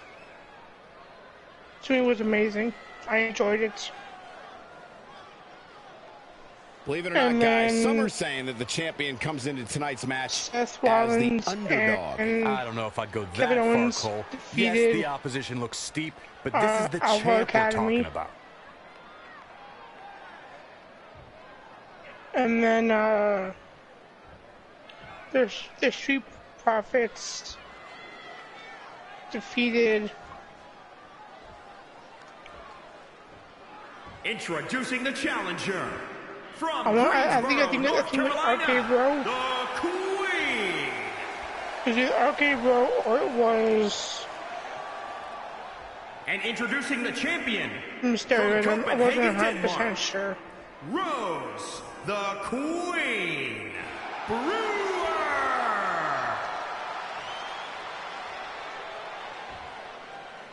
Intensity on the face of the champion. Who's Challenger in the corner, looking more determined than I've ever seen. Queen Cheyenne Cage to win. Oh, I'm rooting for Rose Brewer all the way. Oh yeah. Well, welcome back, Granola. Thank you. I was just going over Monday Night Raw from last night. You'll have to forgive me for the lack of information on this title, but I have heard that it's highly coveted. Well, my sources sent me a VHS tape of this title's greatest matches. And this is my wrestling. Classics. The Archerverse is the wrestling that I watch now. Absolutely not, Saxon. I'd be doing a disservice to my sources. I have returned. Oh, I enjoy the new stuff.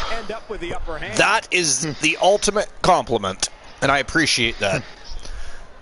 Into the collar and elbow tie-up. Only one I was just talking to the chat about Monday Night Raw last night. We try to deliver wrestling action that fans actually want to see. Match types, colorful characters, great in-ring action, and to tie that in, we have a great community. to always rely on having great conversations with while we're here having a good time watching the matches. I mean, this really is the late night place to be. Ooh, well-planted knee. Ouch. Yeah, That will get your attention. So I haven't been here for the whole match. How has this match been going down? We got the newcomer, the undefeated Cheyenne Cage, against one of the beasts Heavy duty right hand. on any one of the rosters at any given time. She is one of the top females on the planet in Rose Brewer. This match has been back and forth. Stomping. Ouch. Clothesline. Wow, what impact. Yeah, last night AJ Styles got like two or three concertos. That'll rearrange What's the that? spine. Last night AJ Styles got like two or three concertos from Edge. Well, I mean, if you're going to hang around Edge and be on the same stage, you got to expect the unexpected. Rated R superstar. She scores big with the counter. To be fair. Back in from the floor. That's true. AJ Styles Running STO play. clearly underestimating Edge. Yeah, because AJ Styles was one who accepted the WrestleMania challenge.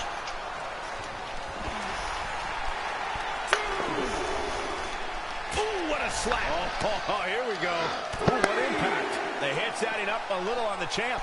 Nobody competes in a match of this nature without paying some Well, I got to sort of tell you, price this is and as far as a punishment very goes, competitive this isn't something matchup. that she I can't mean, like I said, I missed the beginning of the match, so I don't know what took place. Woozy says it's been back and forth affair.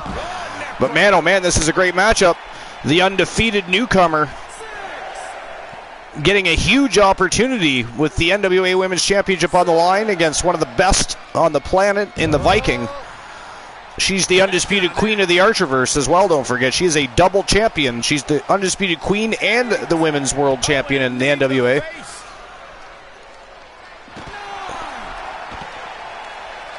Since Archer made me mod, more and more people want me to mod for them. Well, you know what, Bromer? They should want you to mod for them because you are the mod with the most. Period. The best mod in the business.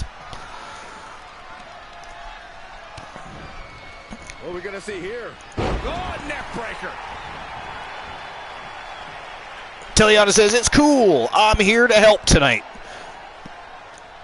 Well, we just appreciate you being here anytime you're here, Tiliana, whether you're here to help, whether you're here to watch, have conversation, get drunk with Woozy, which you shouldn't do, by the way.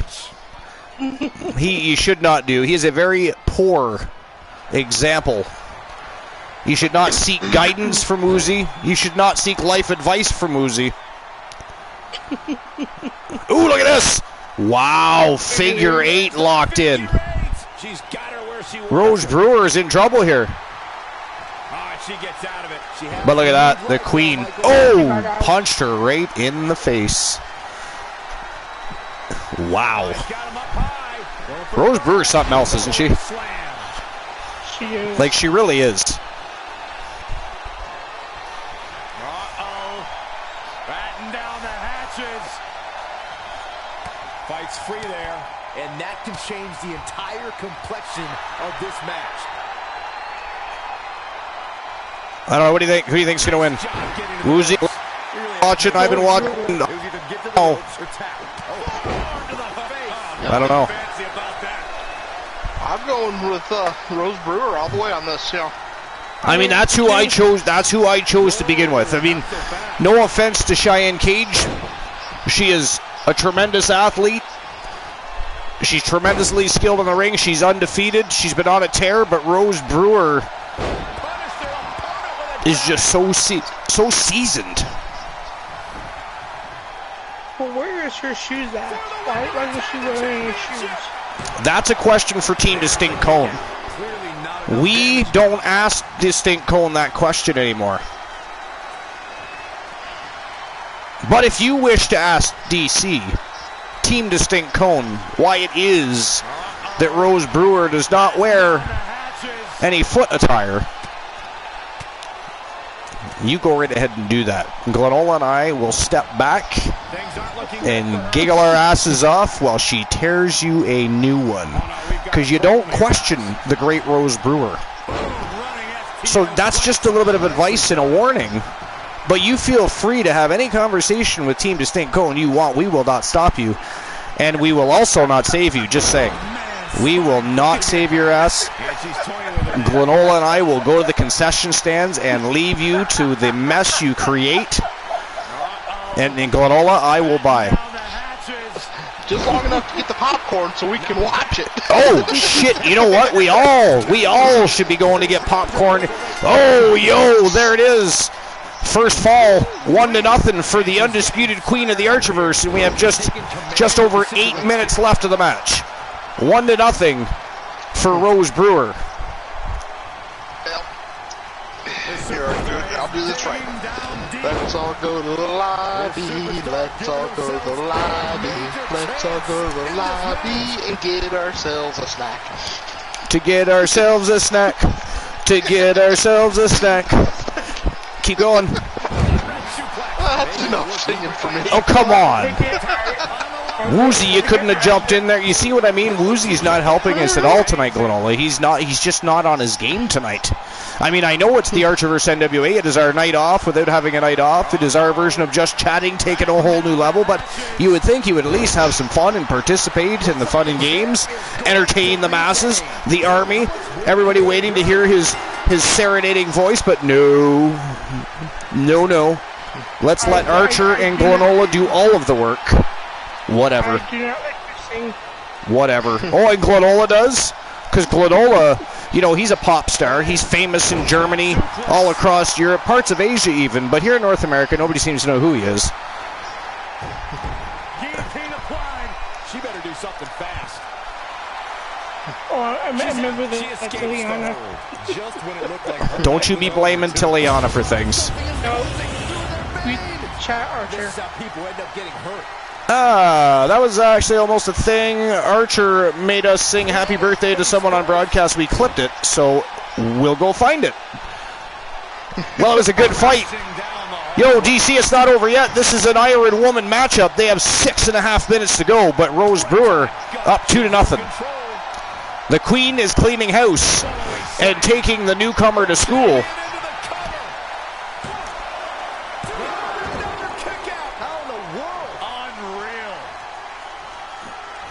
We'll see what happens.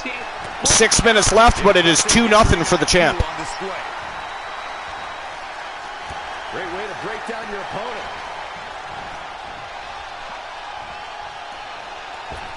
Ooh, very nice. Rope-assisted suplex, a.k.a. a slingshot. And look at this. Cage is measuring up the champ here. Oh, that was vicious. Booted her right in the head, she did. Oh, look at this. She's going to fly now. Yo. Big diving knee drop right to the forehead. Talk about adding insult to injury.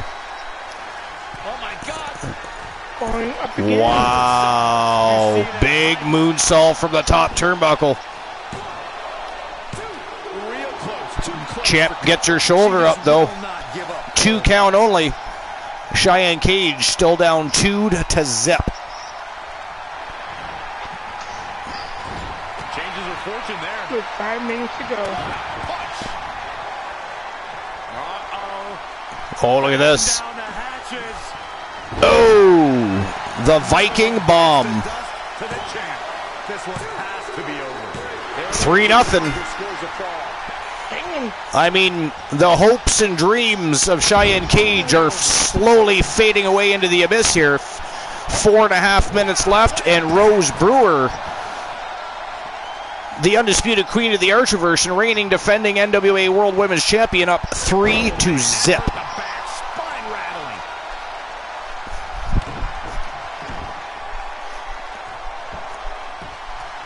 Looks like Team Distinct Cone is taking Team Cheyenne Cage to school tonight, guys. There she is. But to be fair, much like Alan Severn, this is the exact challenge that Team Cheyenne Cage was looking for, and actually Glenola and I were talking about that earlier on the broadcast, and I read the press release she released concerning her opportunity tonight, and she was very grateful and she was honored to be stepping foot into the ring with the great Rose Brewer. Anyone will be proud to step in the ring with her. As they should be. And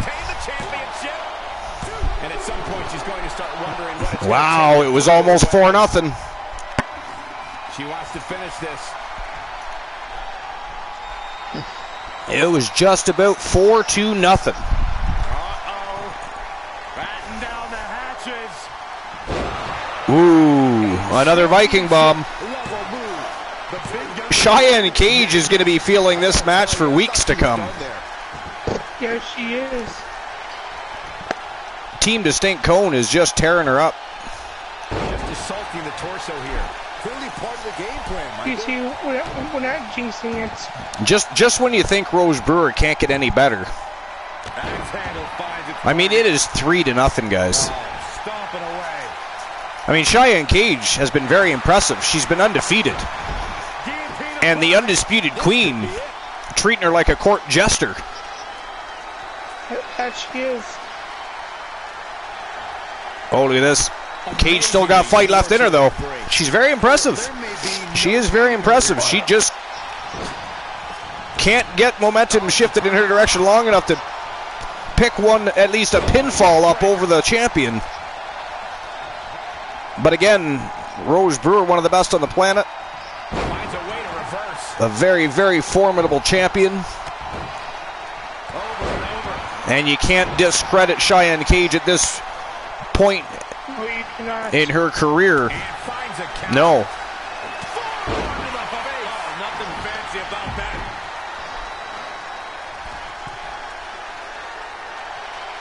Less than a minute and a half, and she is showboating instead of trying to pick up a pinfall or submission here. She is down 3-0, and in all likelihood, she is losing this matchup, but she is going down with a fight, guys. Devastating elbow. She is going down with a fight. Yeah, you're gonna go. In control here with a swinging neck breaker. Textbook. Give me a second. Oh, look at this, figure 4. She might be going for a figure 8 here. Maybe Cheyenne Cage pick up at least one fall before this bout is over. Just wearing down the opponent. This might be it. And she did it. She tapped out the queen. 3-1. She's going to fall A single tap out against Rose Brewer. That's something to be proud of. That is something to be proud of, absolutely. She may be losing this matchup, but she did something that nobody has done. Think about it. Who has tapped out Rose Brewer? Nobody I can think of. Nobody. You got to beat her down and pin her shoulders to the mat. And that is it. That is all. The winner of this Iron Woman matchup with a score of 3-1 from Team Distinct Cone. She is the undisputed Queen of the Archiverse and the undisputed reigning defending NWA Women's World Champion, the Viking, Rose Brewer. And again, I don't care what anybody says, that Cheyenne Cage was impressive upon losing. And that loss is not going to affect her career whatsoever. Uzi, what do you think of Cheyenne Cage? She is. She's an amazing fighter. I see real potential in her. Yeah, oh, she definitely has lots of potential. What do you think, Lonola? What do you think are some things that Cheyenne Cage needs to improve on if she ever wants to get back into the squared circle with Rose Brewer? Well, one thing is, don't showboat, and that is something I try to stress to everybody. You know, get in there, get the job done. She did seem to do a lot of it, didn't she? You know, you don't let them get a rest. You know, your goal is to inflict as much damage as quick as possible. Quick as possible. You know, or drag it out. I agree with you. Do, but at least keep inflicting the damage. You know. Yep. Keep on them. And those are the mistakes she made every time. Cheyenne Cage would look like she was turning things around. She would start to showboat. And the Queen would she's got eyes, I think, all over her body, so she can see it from every angle. She would catch wind of what's going on, spring back to her feet, and take Cage out, and then start dominating the match from there. I mean, I think you're exactly right. I think she needs to stop showboat. I know she's excited to be out there. She loves the business. She's super excited to be that she inked a contract and is wrestling on a big stage in front of the masses and the millions watching around. But I mean, when you're in there against a fierce vixen killer warrior like Rose Brewer, you do not turn your back, especially when you're trying to take their championship. You know. My opinion only, but we'll continue that conversation if we want to do so. But up next, this is a trip to the tag team division, and we have the Hart Foundation, Team Christian Cools, Iceman Christian Hart, and of course his uncle Bret the Hitman Hart, taking on from Team Woozy the Villain 1993 and Team Boss Apollo. It is the Beast Thomas Grimm and Big Razor. They are the Nation of Domination, and this is for the NWA World Tag Team Championships. Yo, Snorhawk 64 in the house. How's it going, my friend? Batman was amazing. Well, you went to see Batman? Right on. I heard it was good. I'm looking forward to watching Batman. The Batman. I've got a joke time because of Granola. Even though, to my knowledge, it's not going to be canon, but I'm looking forward to see what they do with the franchise. I'm not surprised it was amazing, though. Batman's always exciting to watch. Yo, holy shit! Team Complete Geek TV in the house and dropping subs all over the place. Man, we've got the great Glenola. We've got, Jesus Christ, there's more coming in. Glenola offering Snorhawk 64 a sub. You guys are crazy tonight. Subs and bits being dropped all over the place here at the Streamer versus Streamer Showdown. Wow. Yo, CGTV, we're having a great time. This is, of course, the Streamer versus Streamer Showdown. So we got all 69 streamers in the house ready to go to war. The card is set. It's been a fantastic night. Smoking hot matches, title matches all night long. We're about to embark on our next big journey towards the next big stream preview of 2022. Vinny K is going to host the next big one. It is going to be WCW WrestleMania, and that'll be at the end of the month as our next big pay-per-view that we are going to build. We're also talking, CGTV, about developing, we're not sure when that's going to take place or exactly what that entails, but we're going to have the very first stream preview live on YouTube. So at some point, perhaps you can help us advertise that and get the Archerverse channel out there and make sure people know. And by the way, everybody, when you guys are there watching videos, make sure you like and subscribe. Well, you're already probably subscribed, but make sure you like and share the videos from time to time. It does help build the algorithms on your channel and draw other people to the channel to want to watch it and view it.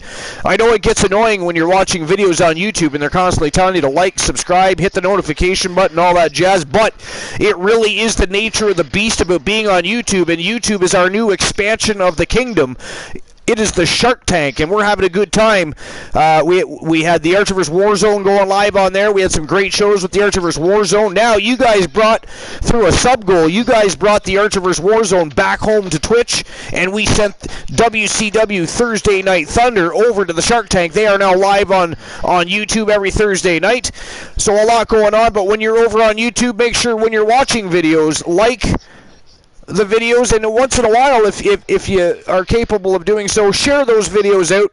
Let's see if we can build the channel, keep it going, and we're going to have a great time. And again, we're going to be talking, there's going to be Glenola, maybe CGTV will get in on it with us. We're going to have the Turret Man, Christian Cool, and there's a group of us, a core group of us, probably Bromer, that are going to get back onto the Discord at some point. We're going to discuss what we envision the first ever YouTube stream preview to look like, and what roster, if we want to have all the rosters on that show, if we're going to have just a special pay-per-view stream preview just for WCW Thursday Night. We're going to discuss all of that, and we're going to make that decision together, because the Archerverse is a community. It is not about Archer, it is about all of us.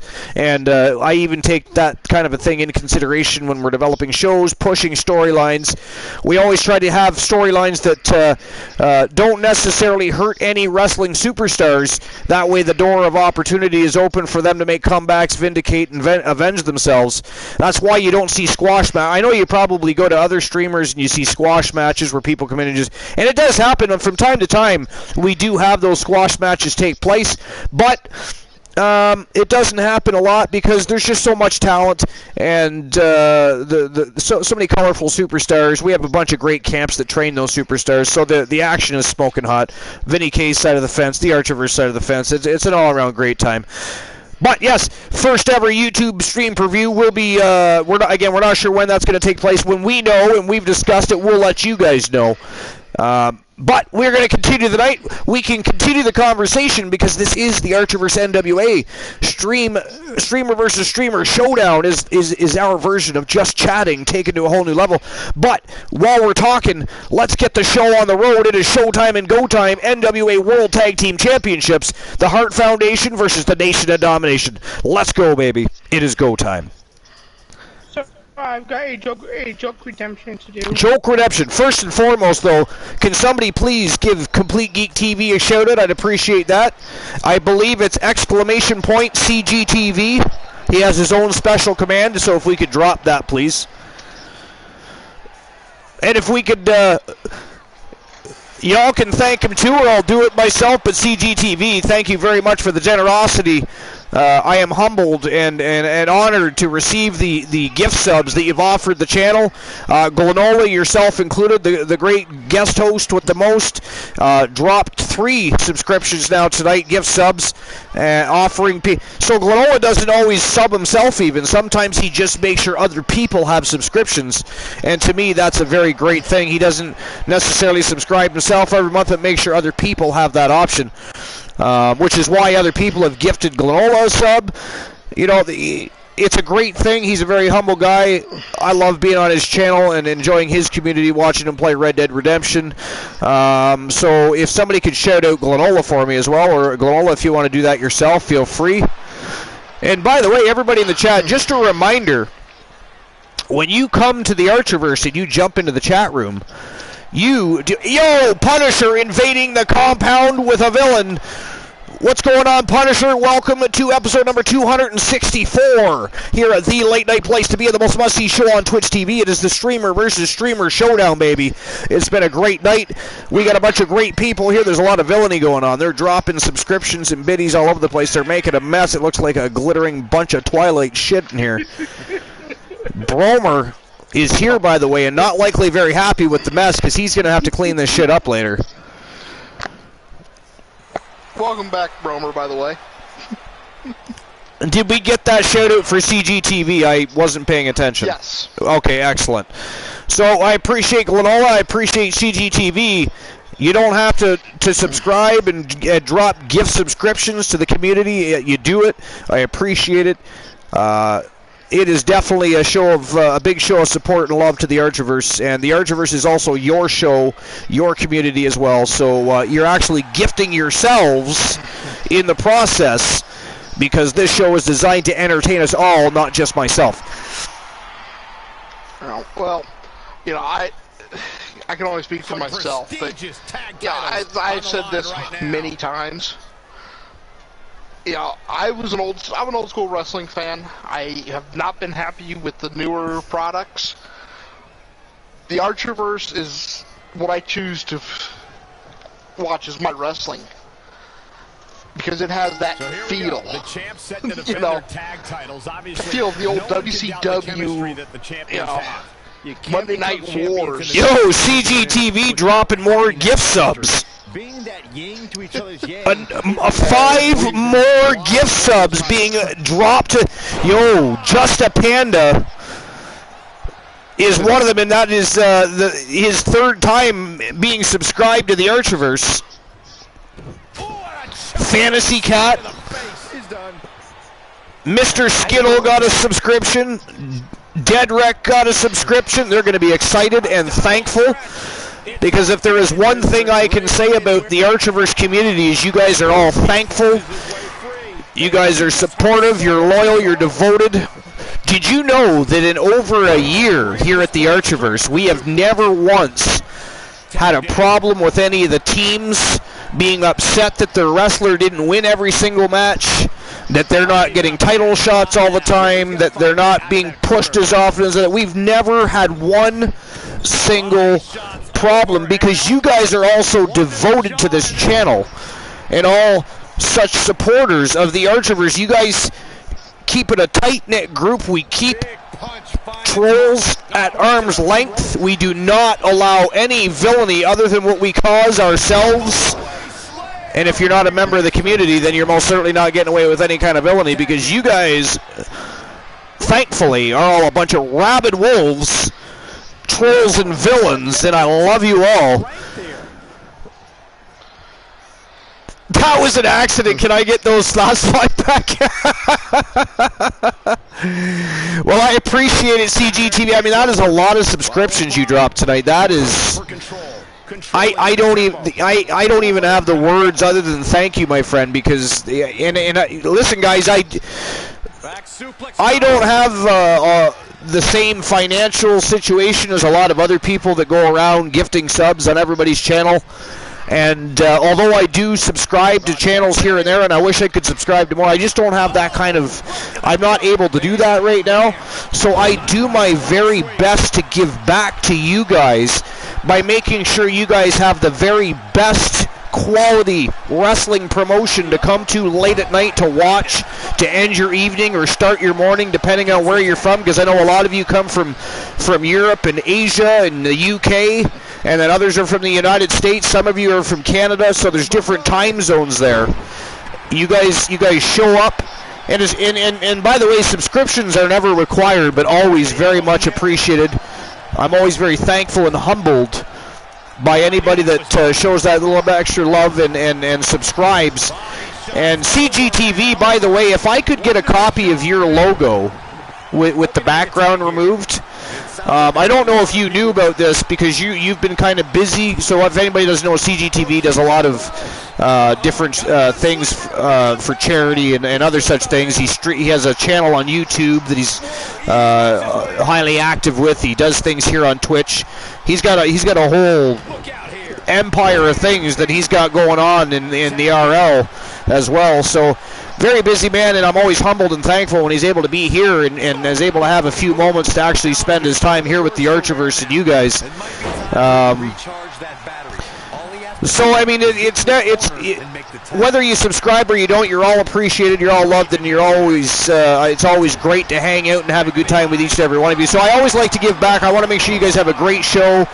You guys have great superstars to watch wrestle and perform in the ring. You know, we have 69 streamers now that have superstars progressing through careers, winning championships, forming tag teams and alliances. We have fun with our...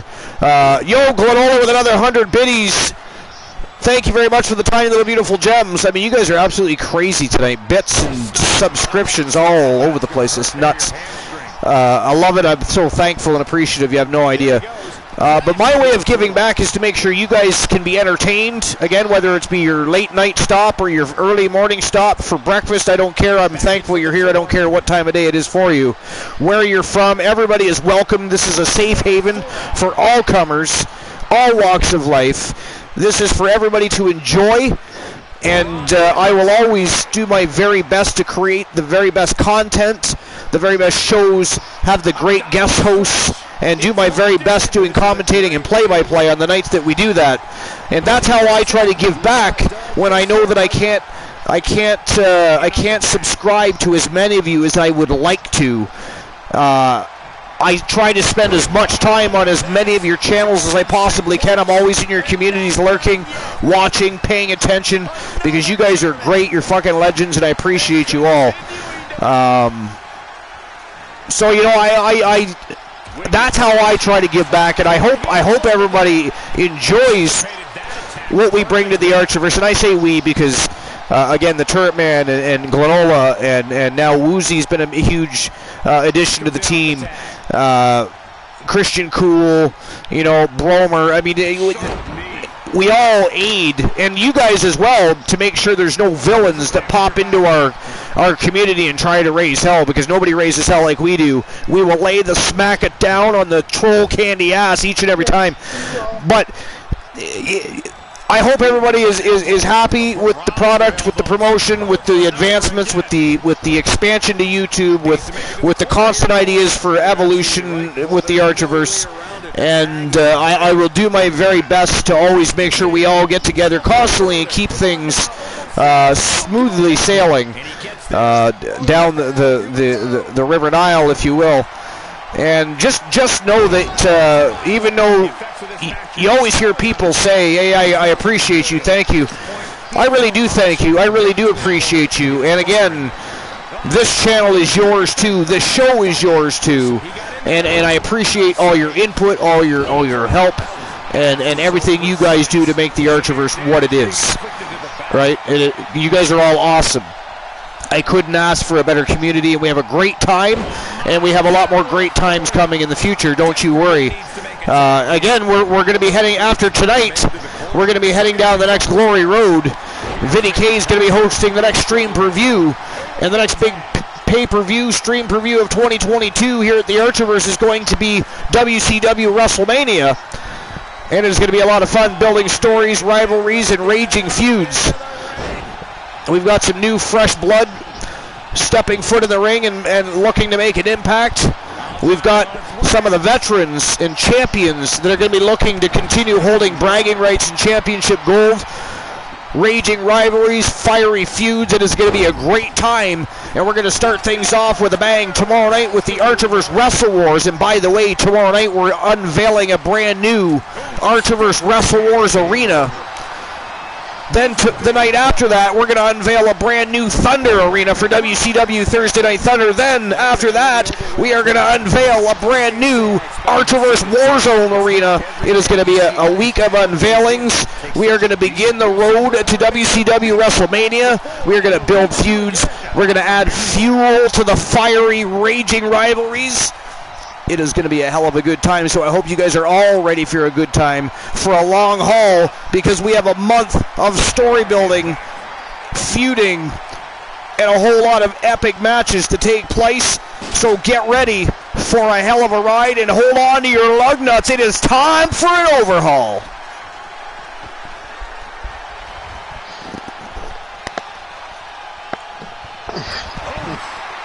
I left Woozy and Glenola speechless.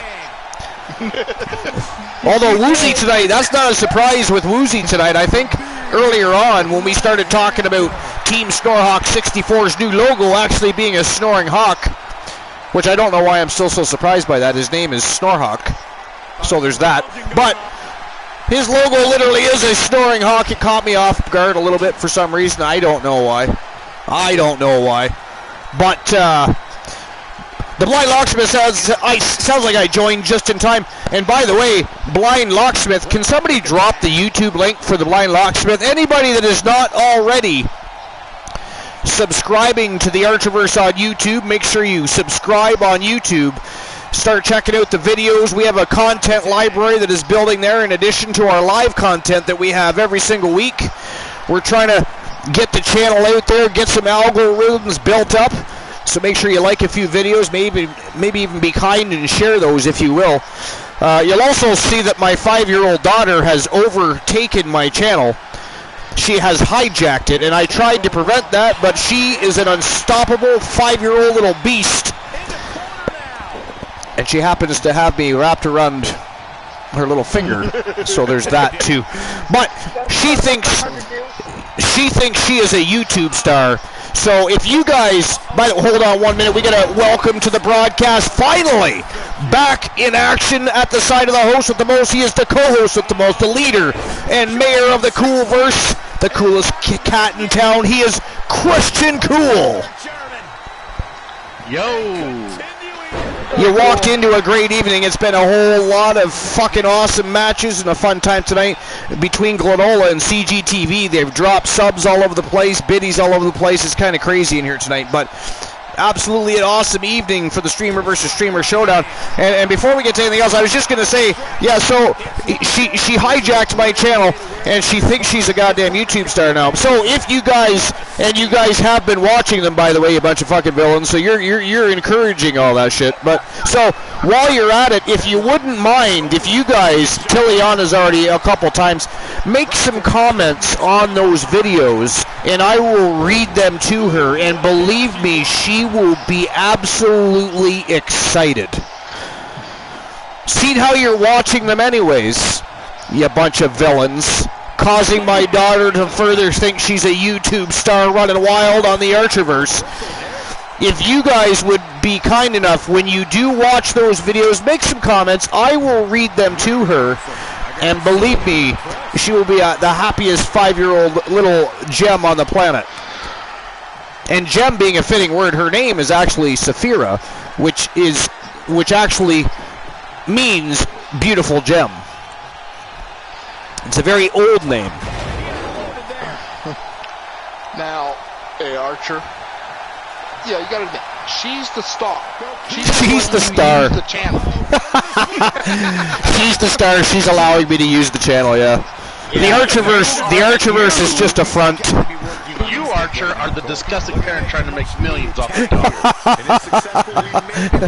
And millions. It is nepotism at its finest. How come that is a word I've never said that word more than once in my life until I've been here. Now I say it like every other week. Every other week. Punisher says, Archer, I gotta go. Have a great broadcast. Thank you, Punisher. We will have a great broadcast. You have a great night. Thanks for stopping by. We'll see you next time. Maybe tomorrow night. We are live 11 p.m. Eastern Standard Time. The Archerverse Wrestle Wars. We begin the road to WCW WrestleMania. Look at this, Christian Hart taking a big razor upstairs here. This match has been crazy. I know we've been having some conversations going on, but I've been paying attention, and what a match this has been so far. Yes. I see Christian Hart has unlocked his inner Kurt Angle. Unlocked his inner Kurt Angle, except for he looks much sexier. Oh, yes, he does. And what do you think of the new logo on the front? You've got, yeah, what is that logo? It's the... And this match can change that fast. I mean, it looks like a skull, but what is that? So it is a skull, and it's got a crown on the head of the skull, and then it's got like well, the hair on the skull kind of fans out a little bit like a crazy. I don't even know what you would correlate that to, actually. Crazy hair. Yeah, it's just crazy hair. It's just crazy hair. Gets the tag. Now, cool, I do have to say, he's unlocking the inner Kurt Angle. I'm sorry. Yeah, because Kurt Angle sucks. Oh, big razor. Not feeling so big right now. Owie. Right to the no square. He was happy to take the nutter. He was happy. Yeah, I'm sure he was happy that Christian Hart ball-sacked him. Right to the midsection. Atomic drop. Vicious shoulder tackle in the corner. That was crazy. Incredible drop. He got sacked and then he got beat down by both members of the Hart Foundation. Mr. Complete Geek TV, dude, it's been a minute or 2 or 3 and so many more. How have you been? I am good. I've been working my second shift job a lot. It gets in the way of many finer things, like a good streaming audience. Well, we know he's been a little crazy because he's been dropping gift subs like they're growing on trees here tonight. Wow, that's not any different than what he normally does. So, fair point. Fair point. He does like. We're all thankful and we appreciate his kindness. That's all that matters. We appreciate everybody. Gift subs and bits or no gift subs and bits, but to those that go the extra mile and show that extra support and love, definitely appreciated. Of course, Christian Cool, one of the many, he knows because he drops gift subs, he drops biddies all the time. And I was saying Glenola specifically, sometimes, like Glenola has been gifted subscriptions before, right? So he's had his own subs, but sometimes he doesn't sub himself, but he tends to now and again make sure somebody else gets a gift sub. And I said that's a very humble and cool thing to do, that he doesn't have a sub himself, but he makes sure somebody else does. That's the kind of community we have at the Archiverse, though. That is the kind of community we have here. Nice job breaking out of that one. Well, that's the thing, Plenty more work for him to do. I might have stuff. I'm up here on the broadcast. I get to enjoy it that way. Hold on one second. I'm just going to acknowledge something really quickly here. Blind Locksmith. So when I create characters, I'm very careful to make sure stuff like that doesn't happen. But sometimes there are people that have had their characters uploaded to 2K20 and I've downloaded them. I never ever alter somebody's character without consent. Quite often we do collaborate on new attire and uniforms.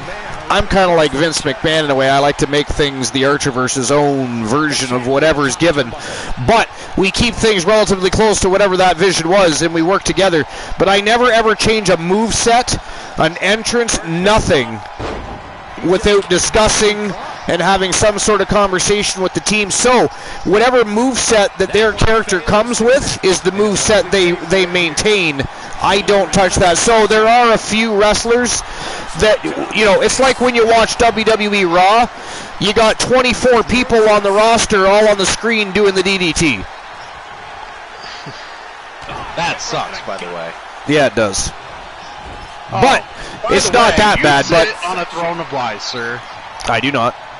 Yes, you do. I do not. The only time that we talk about how my wrestler, his apparel, his attire, his moveset, is if you decide to change it on your own. And then you let me know. Well, yeah, but with you, it's easy to because you're busy. You're always at work. You're like Clark Kent. So you're always the mild-mannered reporter taking care of the Daily Planet's news editing for the day. So you're saying I'm Superman. That's all I need to hear. I'm Superman. Superman. I always knew I was your Superman. So it's easier just to get the job done and run it by you. And if you don't like it, we change things back. If you do like it, we leave it. We go with it. We run. And right now, I think more what we got to do is figure out what the hell has been affecting Christian Hurt in his daily life, because he just tapped out. I was just going to say he has been doing absolutely ghastly lately. And apparently that was poor timing because he just tapped out. Christian Hurt just tapped out. Your timing's awful. This is why you have a lot of kids. That was absolutely horrific timing. But the winners of the match, and still the NWA World Tag Team Champions from Team Boss Apollo and Team Woozy the Villain in 1993. They are Thomas the Beast Grimm and Big Razor, although I'm not sure how big he's still feeling after hanging out with Christian Hurt for the evening. Might be singing a little soprano later, but they are the Nation of Domination. Now, hey, cool, I have to ask this, because Archer and I were actually discussing this earlier. Man, this champion has a stranglehold on that Christian Hart just seems to be off his game lately. Yeah, it's weird because it came out of nowhere. When the tag titles are on the line. Yeah. And I only say that without bias. I don't know. I know some people joke that I'm biased towards Christian Hart and Elijah Archer, blah blah blah.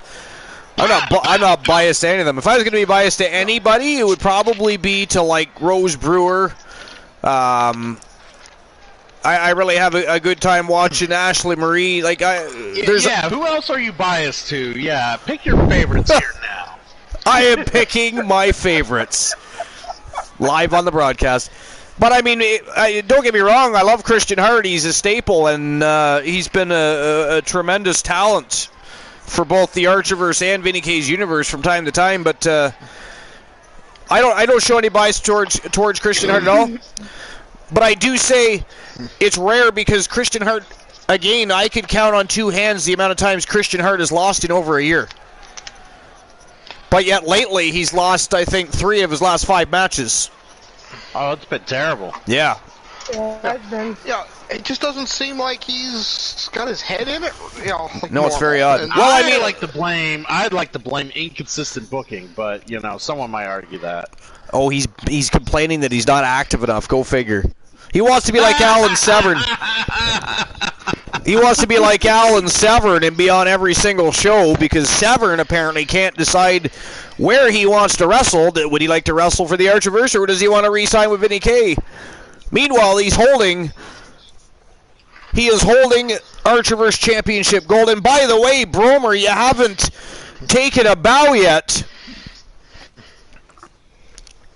I mean, Team Distinct Cone has spoken to every reporter on the planet, has been trending worldwide because the Wanderer Kyle Brewer, for the first time ever, the new Archerverse World Heavyweight Champion. Now that just makes me sick and want to get off here. And then now he goes to Team Fest. Oh, attack on Team Bromer from Team Christian Cool. Shocking, really. Team Snorhawk, are you still here? Did you go back and watch the beginning of this VOD yet? Because I know you like to creep the VOD sometimes while you're actually watching live. I believe he said he was tired. Oh, was he tired? Is he gone off to Snorhawk land? He went sleepy dodos? Oh, that is so cute. It can be a big giant news fest. And Bromer, you should take a bow. I mean, I think we can all agree that everybody loves the character of the Wanderer Kyle Brewer. And how fitting was it that he did it after returning home to Twitch? Because he was primarily the face of the Archerverse Warzone on YouTube. And did a very good job in doing so, by the way.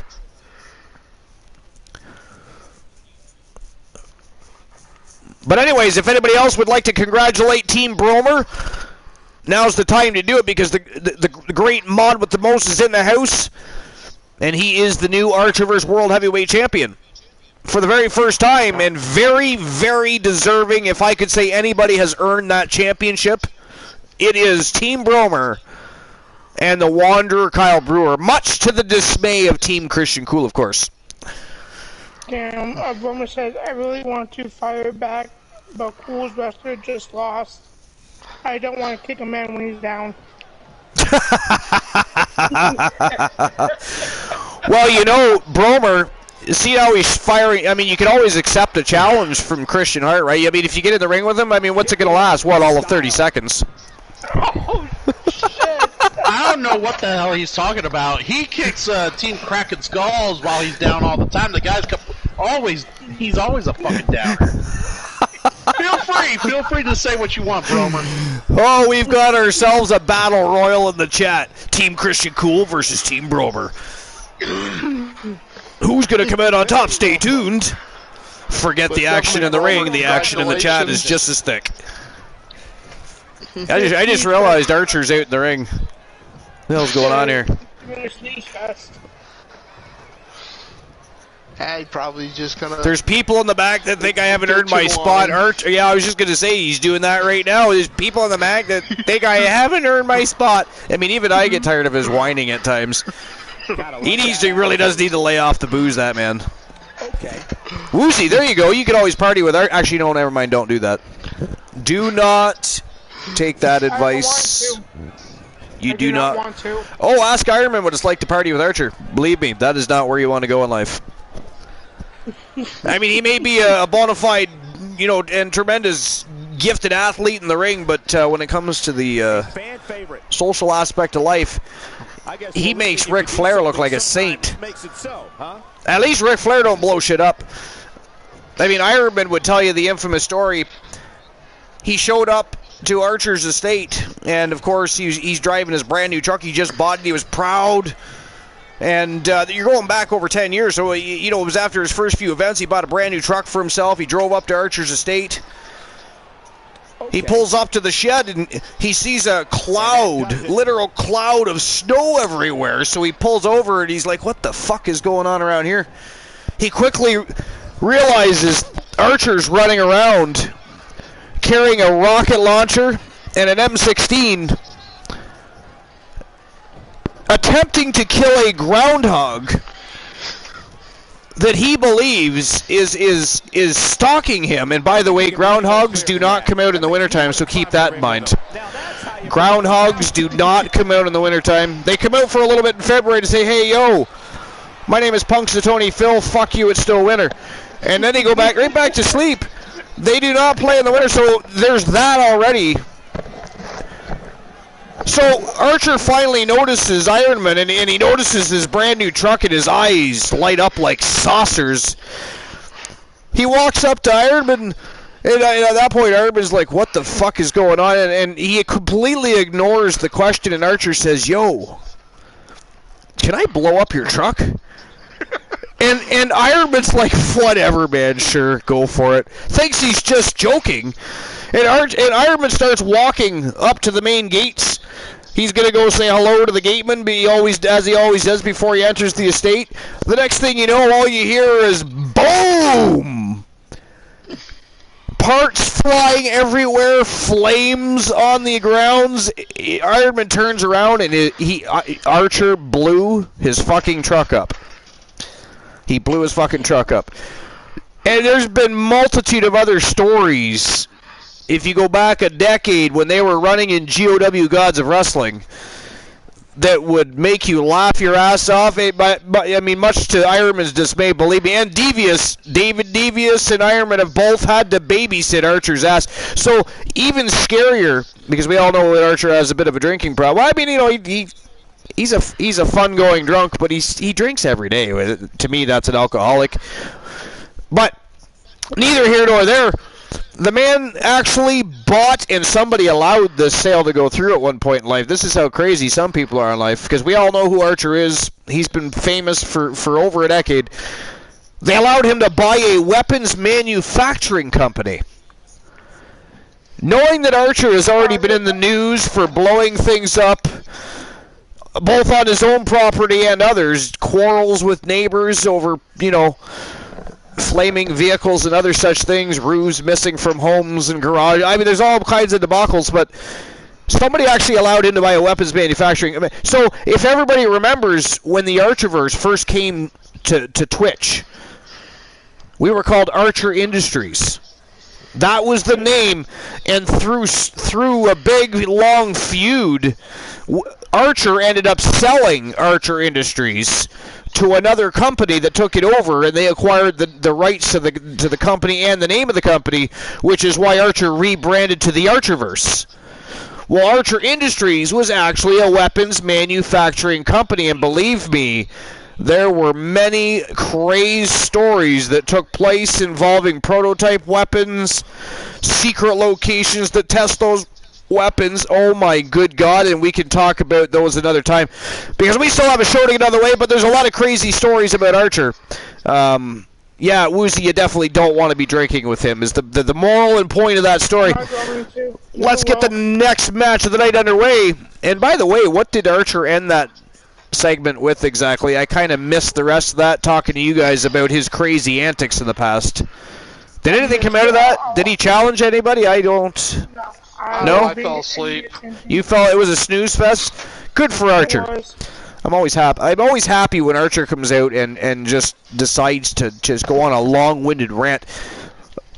I mean, of all the people, and he came out and says that he wants to prove a point, and people don't think he's proven enough, and yada, yada, yada, but he didn't call anybody out, he didn't punch anybody in the face.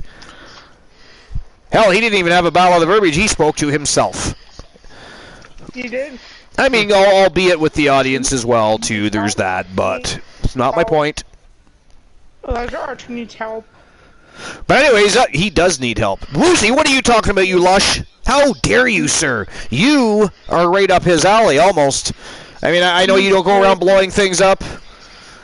You do not walk into the White House naked. You do not walk into the White House naked with wearing only a bow tie, carrying a bottle of whiskey. That is a story for another time. Definitely a story for another time. We are not having that conversation tonight. Oh my good God! But Woozy, don't you dare do that either, and don't you dare show up here to work naked either.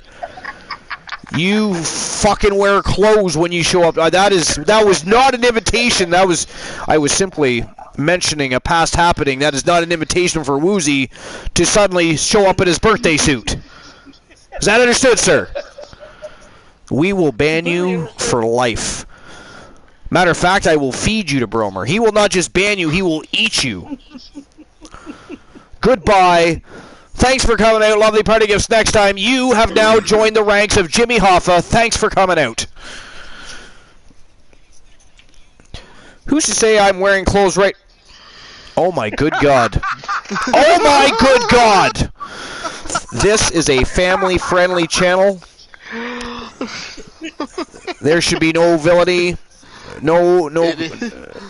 Yeah, I can't keep going with that. That is a crock of shit. Absolute blasphemy. This is not Zombie Mass's channel. And by the way, you can all promote your channels here on my channel. Feel free to do so. I will not time you in or ban you. I encourage you. Share your content. Share your channel and community. Enjoy the Archiverse for what it is. It is your chance to shine through, advertise, self-promote. And while you're at it, can somebody please ban Woozy? I wish. Right?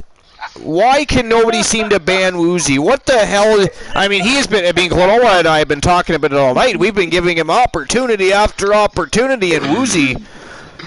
Whether this is our night off without having a night off or not, Woozy has not stepped up to the plate at all tonight. He's been absolutely ghastly as a guest host. Cool, you would have been ashamed, sir. You would have been ashamed of Woozy. I would. You would. Not that you aren't anyways. Not that you aren't anyways. I'm not implying that you're not. All right, up next, NWA United States Heavyweight Championship on the line, and it is the invading Robert the Body Santana from Team Big Body Metaverse. And man, oh man, what an invasion they have had between him and King Kylos, the two-time national champion. He is also the WCW World Television Champion, on an absolute tear through the roster. The invasion is in full-fledged force. It is crazy what Big Body Metaverse has done to the Archiverse so far.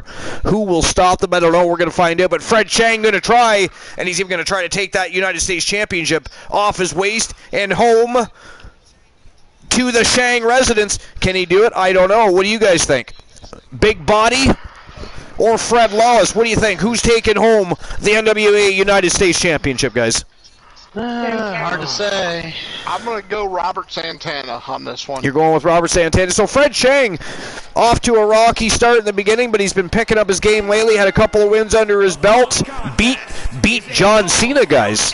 Most recently, beat John Cena, which is how he got this opportunity. He beat a former United States Heavyweight Champion, and he is challenging the reigning defending United States Heavyweight Champion. I mean, that is a cool story right there. That is I heard John Cena sucks, so. John Cena sucks! God, that whole AJ Styles thing when they were just fucking shitting on John Cena, that was awesome. I loved that. It was. It's looking more and more like eventually John Cena is going to be coming back as a full-fledged heel, and that is exciting. I'm hoping that's the case. I'm excited. Well, there's no way they're doing this much discussion about it. They've had Hulk Hogan talking about it. Ric Flair not too long ago mentioned something about it. John Cena doesn't like to discuss it. Hell, it's funny because most recently he made it look like he's been willing to do this for a long time, but Vince would not allow him to pull the trigger on it. Well, we know that John Cena himself did not want to at one time because he was doing so much work for the Make-A-Wish Foundation. So a little bit of blasphemy, a little bit of propaganda and misinformation there being spread around. So we know something's cooking, right? See, I don't know if Cena can go heel again because sure he of can. everything he's done. Sure he can. Kind of like the Shawn Michaels. He already said he's willing. Well, I'm not saying he's not, you know. He says he's got 10 years of stories left in him if they turn him heel. What I'm saying is, I don't think the audience is gonna. Oh no, the believe audience him as a heel. They'll eat it up. Shit on him if he does it right. They will eat it up. John Cena will not fuck it up. He will not do this without covering all angles and making sure that he is prepared and fully ready to just remember remember what he did as the Doctor of Thugonomics, and imagine he's more seasoned. He wrestles far better now than he ever did back then. Let's be honest. After he stopped being the Doctor of Thugonomics, he just wasn't as good at selling the brawling thing as a Steve Austin was at the time, or as somebody of that magnitude.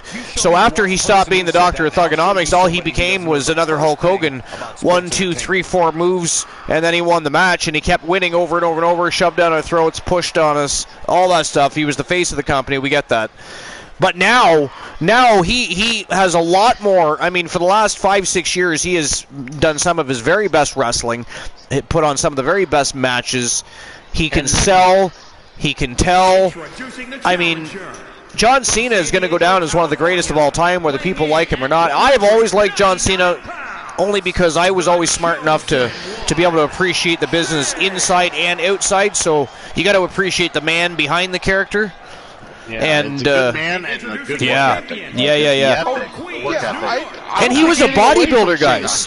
He was a bodybuilder that eventually cared enough about the business to not just become the face of the greatest wrestling company on the planet, but also become the face of the Children's Make-A-Wish Foundation, also all the other charities that he supports, the things he's done for education for children and other such things. Not just the business itself, but I mean, it's and I hope to God that he gets that 17th championship. It will be an absolute crying shame if he does not beat Ric Flair.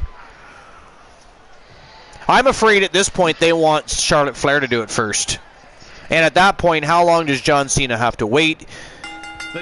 I don't know. Exactly. I don't know. But I have an awful, sneaky suspicion they're going to wait at least another 2-3 years so that Charlotte Flair can surpass her father.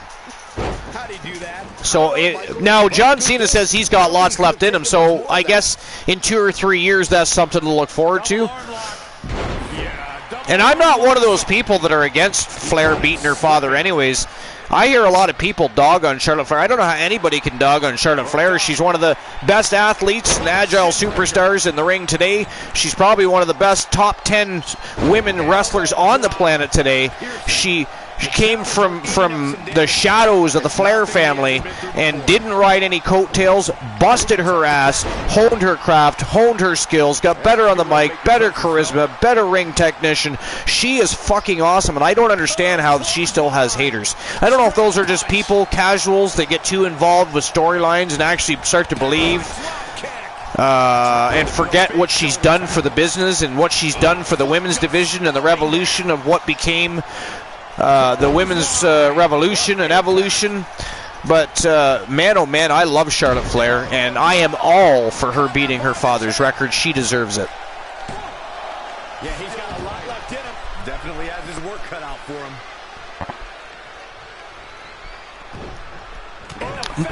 No comments from the peanut gallery. I'm shocked. No, I pretty much agree with everything you pretty much said. Oh, wow. Holy fuck balls. I gotta write that shit down. I need a pen and paper. Cool and Glenola at the same fucking time. Wait a minute. Where's the karma here? Is there something in the chat? Do I need to pay attention to the dashboard? Why are they being kind? Why? No villainy. No villainy. No fucking villainy. Woozy, do you agree too? Can I have 3 here? Do I get a trifecta here? Fuck you, Woozy. Somebody ban Woozy, please. He drinks anyways. He's just trying to stir the pot. He's trying to wreck a perfectly great evening. I mean, how great has the streamer versus streamer showdown been tonight? And Woozy has got to intervene and try to shit in our cornflakes. I mean, he doesn't just piss in people's. He takes a big giant dump after eating a box of fucking chicken nuggets eating motherfucker he is. Woozy! And the match Yes. How dare you be 1/3? Well, I never said I agree. I didn't. I said I didn't agree with you. I never said with Cool or Granola. If you agree with Granola, then you agree with Cool. And if you agree with Cool and Granola, you agree with me. What you, sir, what are you drinking? What are you, are you puffing on the pipe, sir? Are you, is meth a problem in your area? Because we do not condone the use of methamphetamines. Can we please ban Woozy from the channel? Hey, What? He has Bromer, hey, Bromer, I forgot, Bromer, ban Woozy! Oh, yes, ban Woozy! Yeah, baby. I forgot he was here for a moment. That is exciting. I'm all warm and fuzzy inside. You failed. I failed at nothing, sir. You failed at life. At least today. You had one too many drinks because you haven't been able to keep up with the great Granola. You have not been able to keep up with myself. You most certainly haven't kept up with the chat. Christian Cool has been all over you tonight, like thistles on a cactus. It is insane, your lack of excitement in your... Whoa! Fred Shang got beat down. Winner of the match, and still the NWA United States Heavyweight Champion from Team Big Body Metaverse. The invading, by the way, again, for anybody that doesn't know, the Big Body Metaverse has invaded the Archerverse, and what a successful invasion they've already been through so far. You've got King Kylos, a two-time national heavyweight champion here in the NWA. He almost won the Royal Rumble before Marshall Omega managed to get him out of the ring. And he is also the WCW World Television Champion. He is on a tear. And then Robert Santana, his partner in crime, the NWA United States Heavyweight Champion. I mean, talk about an agenda and a campaign that has seen nothing but success. Who's going to stop these guys? Who is going to stop these guys? Oh, look at that. He wants the ref to put the belt on his shoulder. You swine, you. I gotta love that. You gotta love... I like Santana. Yeah, I love his attitude. Love his attitude. Thanks for joining us. Fantastic. That was a great match. That was a great match. I gotta go back and look what CGTV said there. Give me a moment here.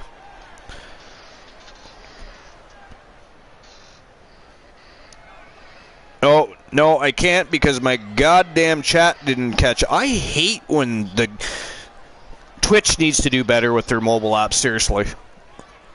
Like, when we're live on YouTube, I never have to worry about missing what's going on in the chat. If I pull up another application for a half a second, the mobile app for Twitch pauses the stream and pauses the damn live chat. Now, I understand the stream being paused, but why pause the chat? You're not closing the app, you're just minimizing it, if you will. You know what I'm saying? It makes no sense. And if YouTube can pull it off, so can they. Twitch, do better, sir! How dare you? How dare you interfere with the daily operations of the late night place to be in the most must-see show on Twitch TV? We, Twitch, how dare you, are the very best in fantasy wrestling excellence, bar none, period. We should layeth to smack it down on your purple and white, fruity pebbles looking candy ass. Do better with your mobile app. Do better, Twitch. You can do it. Anyways. How's everybody's evening tonight anyways? Christian Cool, how was work? Did you have to use a phone booth or perhaps the back seat of somebody's car at some point this evening, or did you just get right to town on the editing? Right to town. It's been stressful the last couple of days. Staying out of the fly zone. You never know, you might run into a Russian jet here and there. Yeah, you never know. Little light humor because of the crap going on between Russia and Ukraine. And by the way, sucks to be Putin. You know, I'm just going to bring this one thing up. We don't like to get political on the show, but man, does Putin ever look like a punk right now. He did not expect the Ukrainian people and its supporting allies to rally like they are. My God.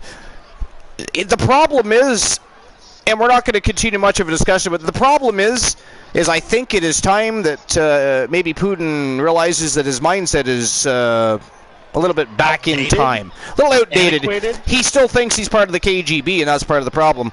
And you know what? I'm not even a hater of Putin. I like Putin. I've liked a lot of the decisions he's made. I like a lot of the leadership qualities he brought to Russia. I do not dislike Putin. I do not like what he just did. Absolutely ghastly, and as far as I am concerned, the Russian military needs to be investigated for war crimes, and actually I believe they are being. But the sanctions are definitely necessary. Stuff like that cannot be allowed. Stuff like that cannot be allowed in the world. We do not need thugs and villainy on that level. If it is warranted to have a war, then you have a war. Just because you want control of somebody's military and financial resources to try and rebuild something that is long since gone, that is not okay, sir. But, in any case, that is all we're going to discuss about that. Archer spitting facts. It is what it is. That did not need to happen. But again, I'm not going to dog on Vladimir Putin. Maybe an unpopular opinion, but Russia operates differently than North America, and we have to accept that. And therefore, Vladimir Putin has been an excellent leader for them. And he hasn't made terrible decisions economically. I mean, he has done a good job of building and maintaining the country.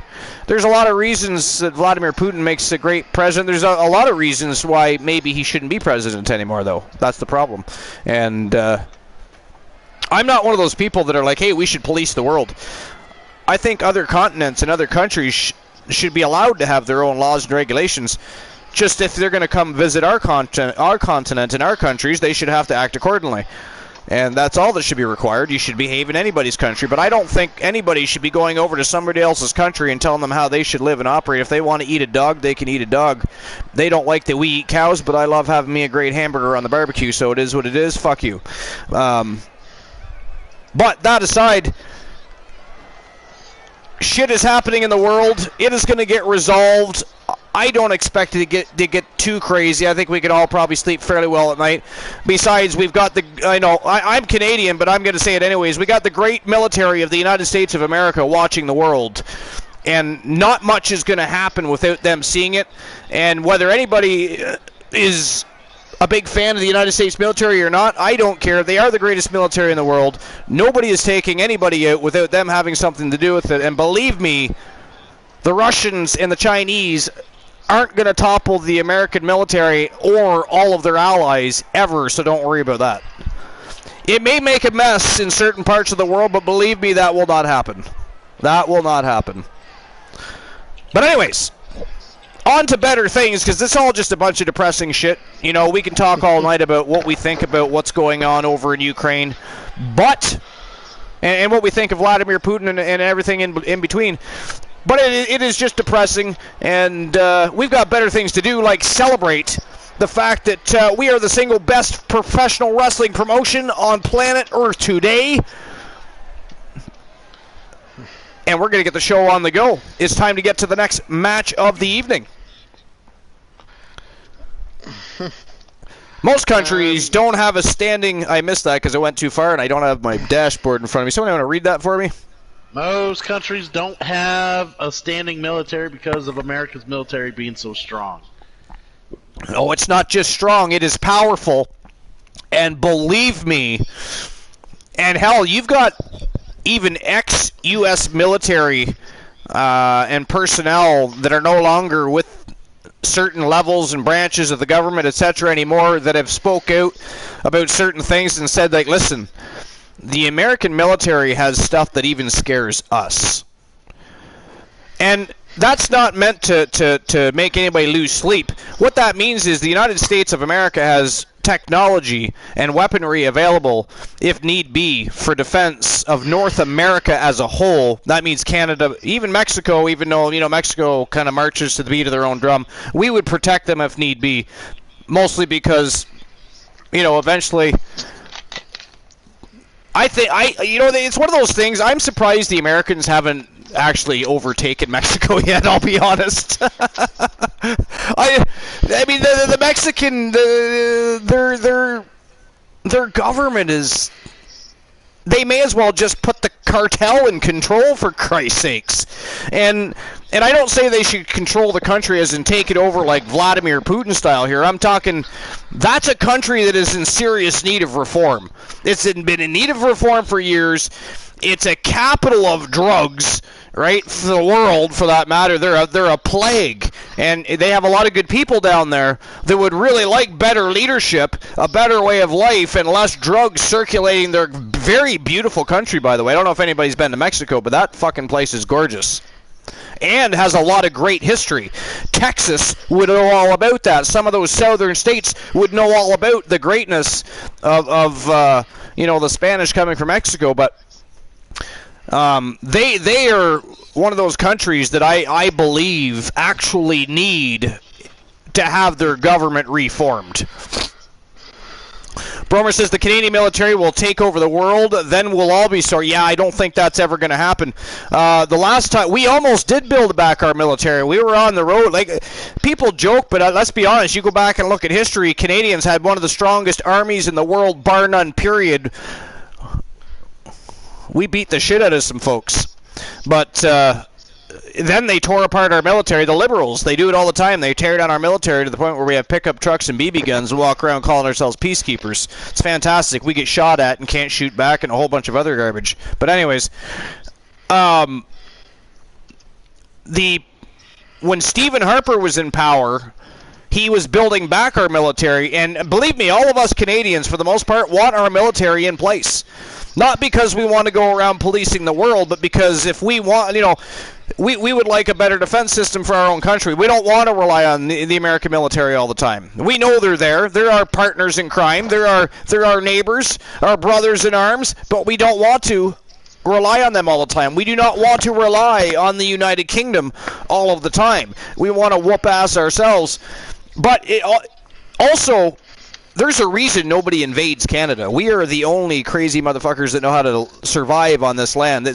Most of Canada is very inhospitable, and we've managed to do just that and make it habitable and sustainable.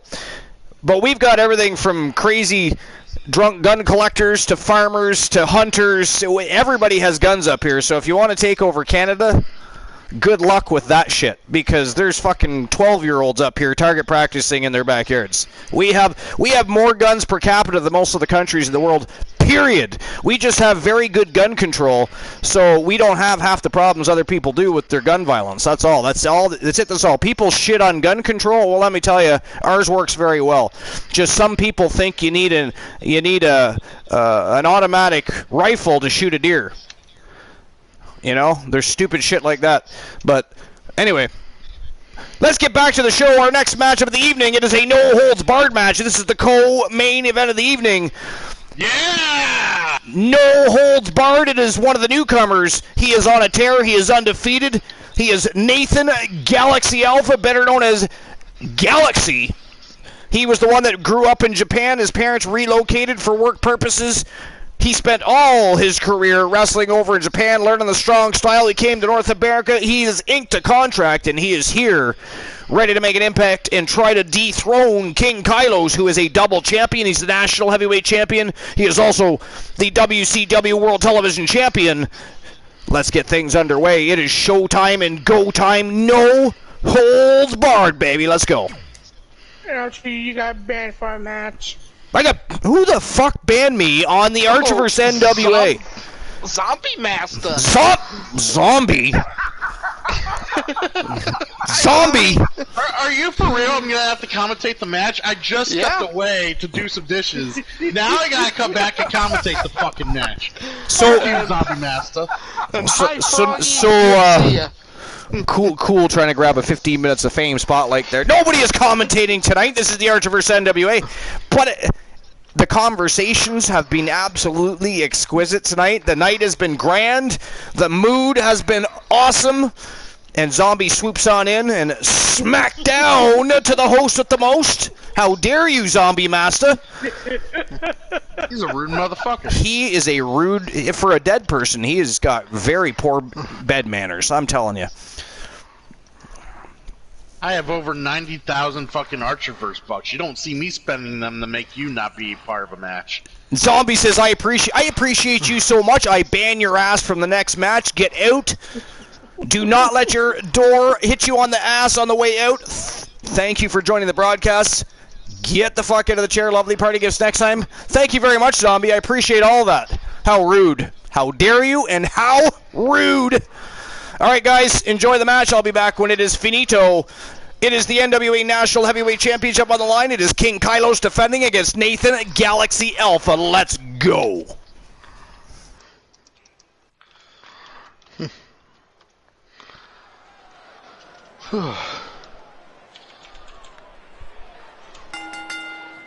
The following contest is scheduled for one fall. I'll just do the dirty deed here and contribute my 100 biddies to the channel.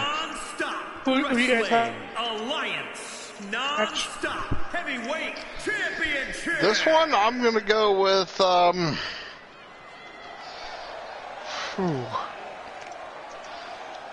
not going to call this one. Yeah, I'm not really sure. Cool, what about you? Well, if I knew who these fuckers were, I would tell you.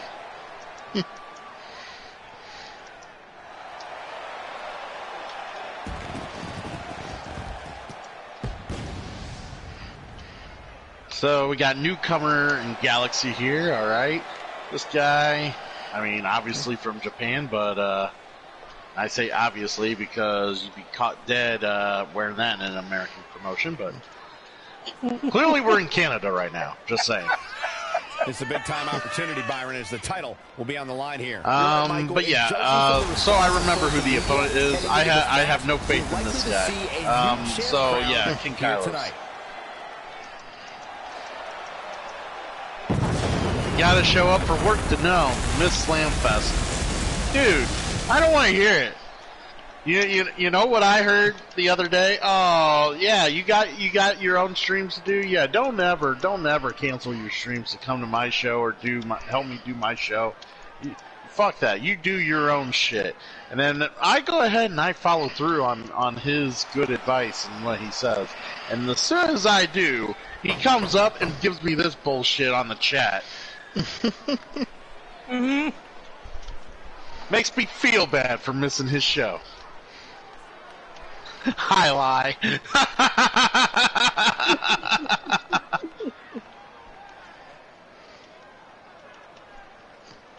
See, this is the bullshit I have to deal with on a daily basis. You fuckers, I don't understand you two. You guys could just not have to deal with this motherfucker. I have signed almost an eternal collaborative contract with this asshole. Well, the fine print runs deep, unfortunately. You two, on the other hand, volunteer for this shit willingly. I don't know why the hell you two do, but hey, well, two peas in a pod. It's a premium live event, not a stream preview. I don't want to hear it.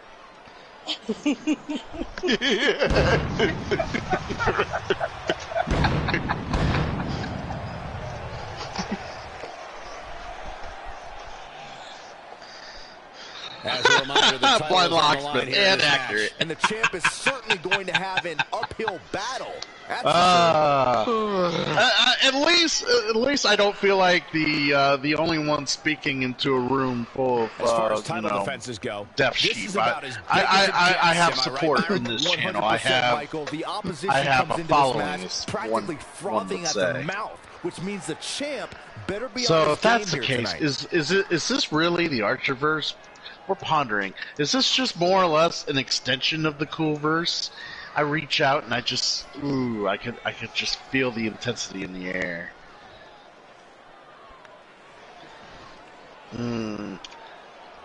I'm just here for the beer and the chair smashing, skull crushing mayhem, dead wreck. That's why we're all here. Fuck yeah, I love this guy. This guy's awesome. I cannot believe that Christian Cool's insulting Archer like this. He is an angel. He would never do anything weird or hurtful. How dare you? Man, is that like an endearing statement all you Canadians say to each other? Oh, you're such an angel. You're fucking I guess so. Yes. You can't believe Christian Cole's talking to Archer like this? What? This is normal. A title coveted by legends. If anything, Christian's being nice tonight. Oh, I'm being deadly serious. I'm being a gracious motherfucker.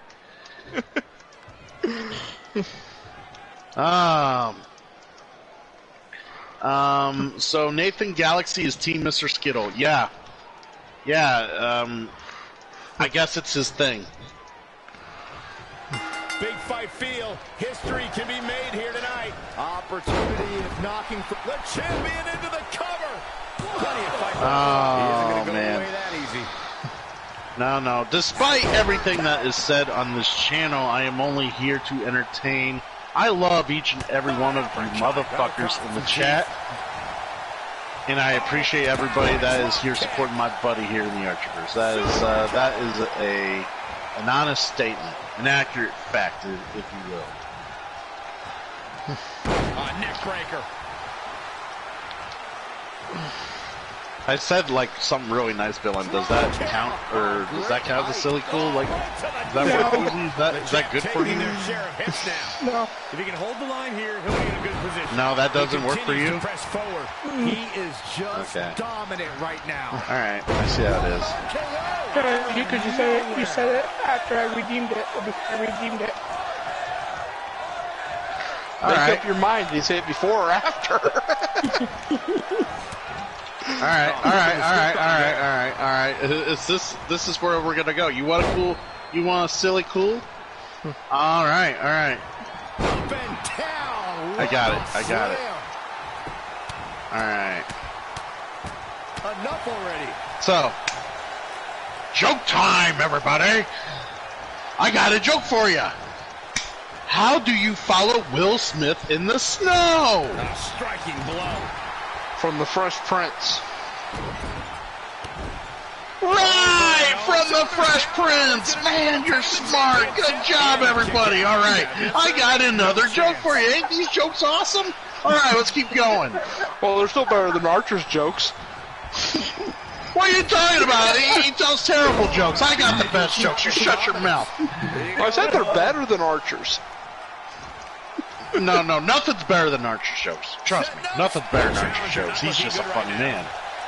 What did the ocean say to the beach? Don't interrupt me when I'm telling a joke. I don't know what. How in the world? Nothing, it just waved.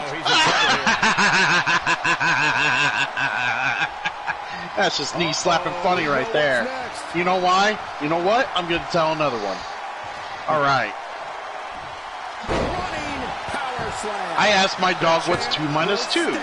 What did he say in return? Yeah, it's going to take more than that to keep him down. Nothing. Oh, this is so funny. This is great. I got so many more. So many more. We're going to just keep saying them. All right. Why couldn't the bicycle stand up by itself? I don't know why. Because it was too tired.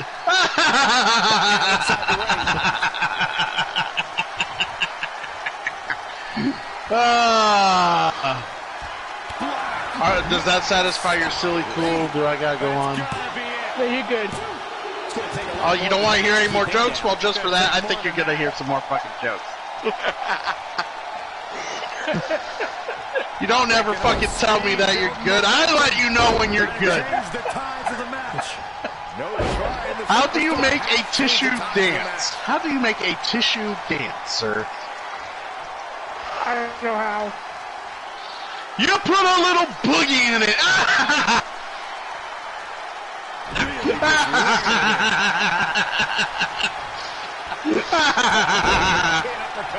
Alright, I'm done. I'm totally done.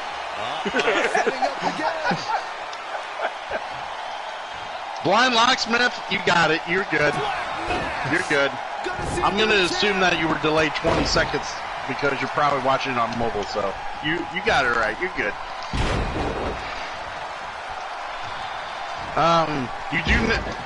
Christian, you do not appreciate the puns. How dare you? Puns is an art and needs respect. How'd he do that? Let Storehawk join the broadcast. Dude, Archer's like, we lost 10 viewers. I don't know, from my count, that's the first time I've seen you hit 20 since I've been here. You shut your mouth, Archer. I bring in the crowd. You just keep them here. That's right. Know your role. He's got the sleeper locked in. The sleeper hold is locked in. This could be it. This could be it. Man, is this Galaxy guy really going to take the win here? Man, I had hopes for Kylo's, but damn, this is sad. Oh, come on! These gentlemen get after it here. Come on back, Archer. Come on back, Archer. I welcome you back with open arms. Just grabbing a drink. You couldn't grab a drink the last 10 minutes. You were suffering from, you know, the withdrawal of being able to talk.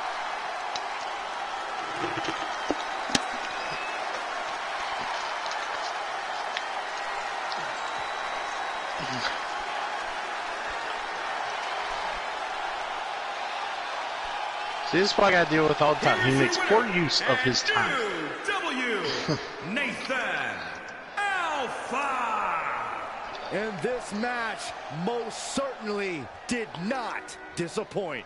And with this win, we set off what I predict will be an amazing championship run. Well, I'm glad Galaxy won that, whatever that shit championship is. It was. You guys know what championship that is? You guys apparently watch the Archerverse more than I do, according to the Archer. So I don't remember off the top of my head. you're a fucking loser. Woozy? What championship is that? NWA Northern something. No, it is the NWA National Championship, I believe. Wow, King Kylos got dethroned by Nathan Alpha. I did not expect that. Galaxy. That is crazy. A new NWA Galaxy. National Heavyweight Champion. I mean, he's been impressive, don't get me wrong, but King Kylos has been on a tear. I just did not see that happening. But King Kylos is still the WCW World Television Champion. So he is still a champion, but unfortunately he is no longer a double champion thanks to Galaxy. Wow. Well, so I missed the very end of the match there because I stepped away. I was brewing myself a beverage. How did the rest of the match go? Obviously, Galaxy won. We were having too much fun telling jokes. Oh, okay. Yeah, well, I heard some of the jokes. They were awesome. Actually, this joke's pretty awesome. Here's a joke. You could say whatever you want about pedophiles, but at least they drive through the school zone slowly. All right, this is our main event of the evening, and it is a table match for the NWA World Heavyweight Championship. It is the Wolfman Alan Severn taking on stunning Marshall Omega. It is Team Glenola versus Team The Ornery Knight. And then we have our dark match main event that I've told nobody about. All I did say was it is going to be superstars involved in the match that have a little bit of an up-and-down career over the past couple of weeks, looking to get back into the limelight and make an impact. And they're all going to be in the same matchup. What that matchup is... Christian Hart's in that matchup, isn't he? I will confirm or deny nothing until after the main event of the evening, sir. So, How dare you? You've been hanging around Woozy too long. You're exactly. getting impatient. I'm not impatient. How I'm dare just you, getting a sir? read on you, and You let the host with the most work his magic. We have a main event to get through first. Team Glenola, Team The Ornery Knight, head-to-head, NWA World Heavyweight Championship on the line. Who do you guys think is going to win this match? And would you like me to open the betting lines for this final match? Yes. Would you guys like to earn some Archerverse bucks? Would you like to make a bet on who you think is going to win this match? Yes. Oh, yeah. All right. Then I will make that happen. Give me a moment.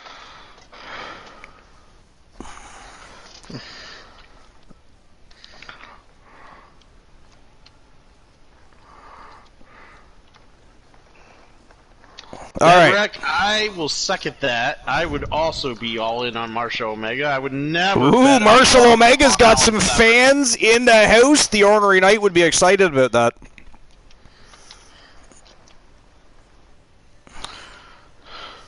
Bromer, that's not a fucking stick figure.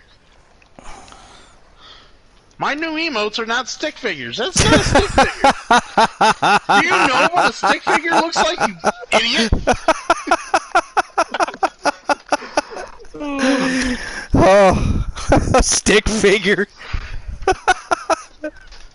I take quite offense to that. Not because he's making fun of my emote, but because he's a blithering idiot. Alright, is it going to be the Wolfman Alan Severn? Hold on. Or is it going to be Marshall Omega? You're going to have 5 minutes to make your bets.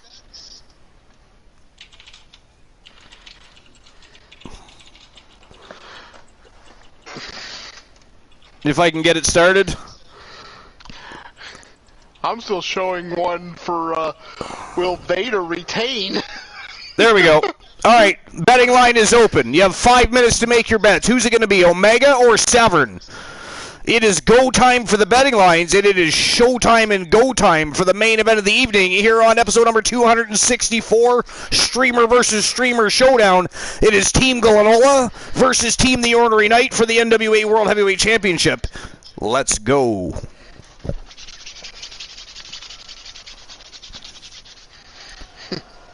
Deadrex says, I'm all in. And by the way, Christian Cool, what do you think of the new NWA arena, buddy? Looks great. Looks a lot better, eh? So I've got more arenas being unveiled all week long. Tomorrow night, we unveil the new Wrestle Wars arena. Then we unveil the new Thunder arena. And then, of course, the brand new Warzone arena. And sometime in the next week or two, Christian Cool and I will be doing an advertisement for the upcoming WCW WrestleMania, so look forward to that. It will probably drop on YouTube. And then, of course, we'll make sure that gets shared on over to Discord and anybody else we decide to spam that with, by the way.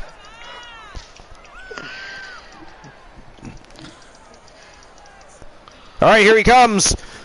He is the reigning, defending, undisputed one half of, anyways, the Archiver's World Tag Team Champions, the Outlaws. He is the Wolfman Alan Severn from Team Glenola.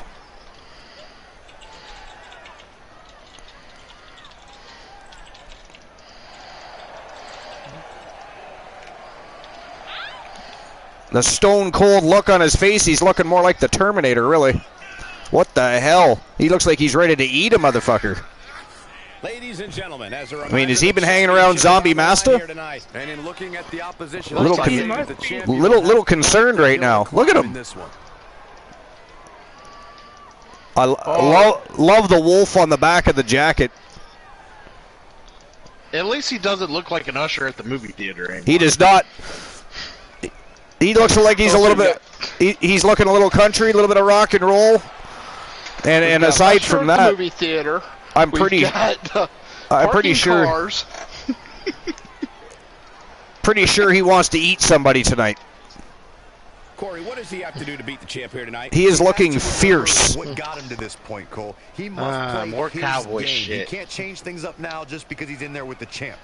Put it this way: you wouldn't swing. Christian Cool's just upset because Team Glenola's been winning lately. He's been able to last longer than 30 seconds.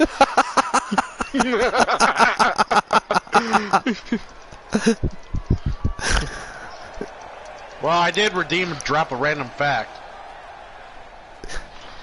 Tonight you did that? Well, here's a random. Here's I guess you just dropped it, so you know. I was gonna say, here's a random fact for you. Christian Hart, the Iceman, one of the most decorated superstars in the Archiverse of all time, multiple-time world champion, tag team champion, is the first person in history to enter the Royal Rumble at number 30 and be defeated in 30 seconds.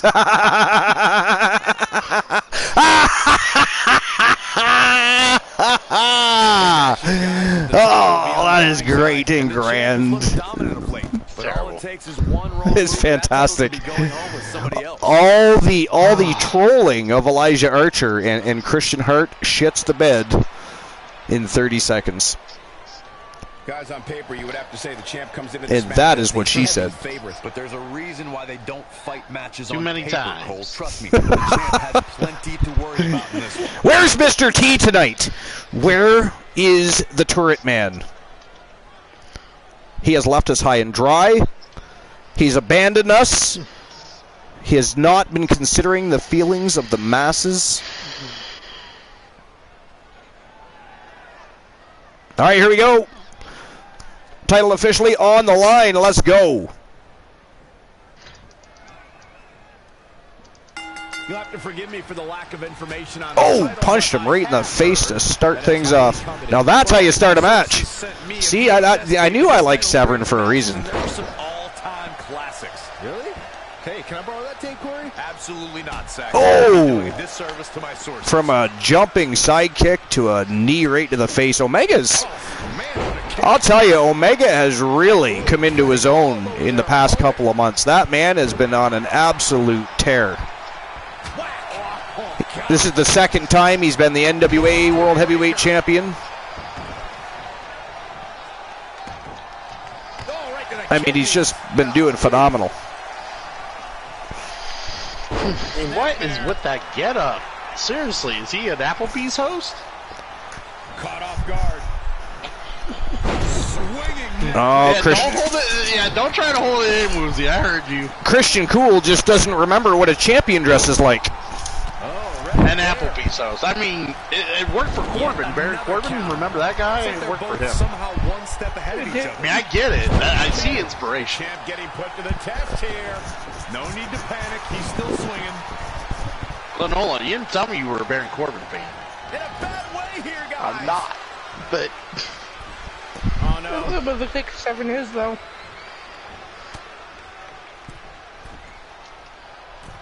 All I hear is jealousy. The Wolfman in high-profile matches, winning titles. Christian Hart losing in 30 seconds, and, well, you know, at the bottom of the food chain.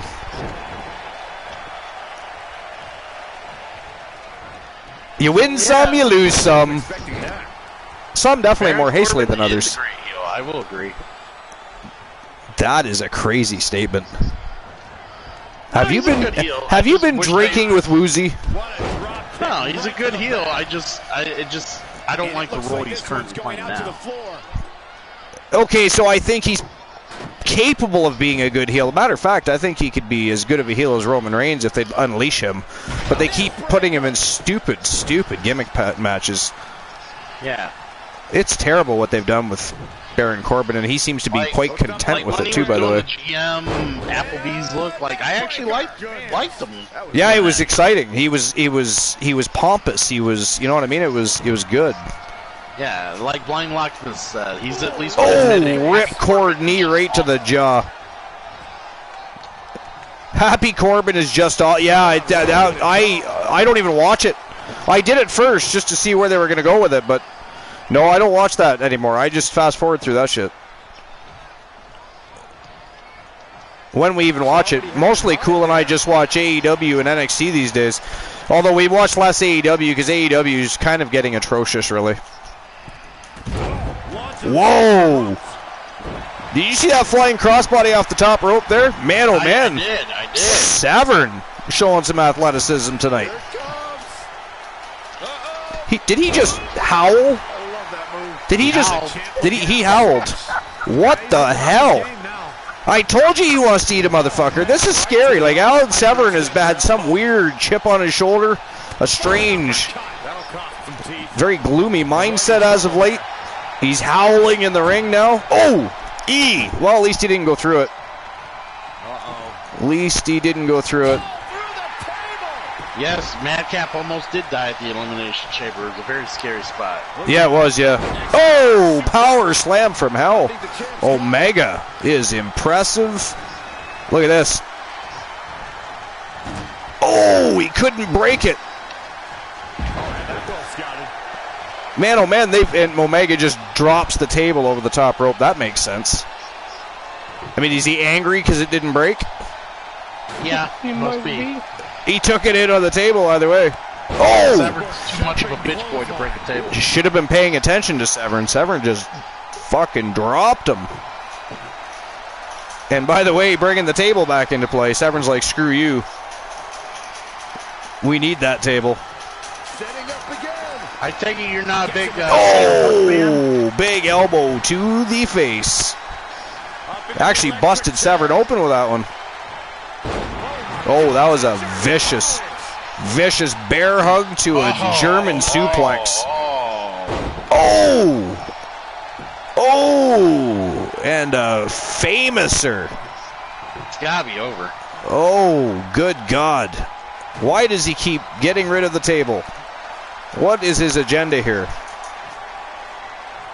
Is that table not good enough? Does he need a different one? And now he's pacing like he doesn't know what he's doing. He's just... No, he doesn't know what he's doing.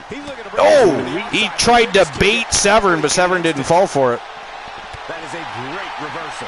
Punk is a whiny baby bitch who just needs to leave. He is not a fan of Punk, sir. Apparently not. I mean, right now I'm not a fan of AEW either, so... I've never been a fan of CM Punk. Neither have I. Yes, I have.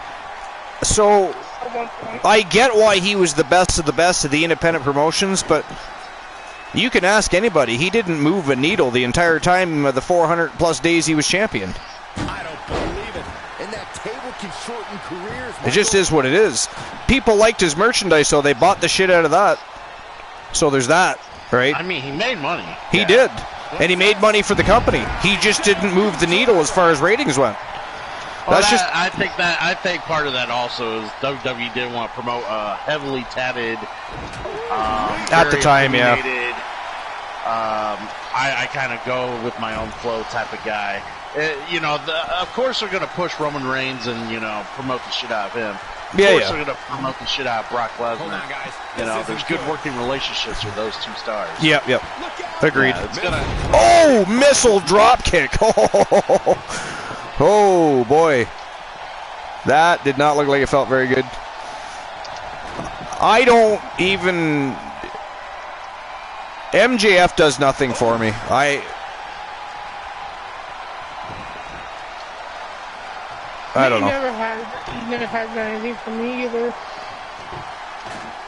They keep trying to sell and build that promo he cut. I mean, I watched the promo. I've watched all the promos he's done. Did you hear the impact?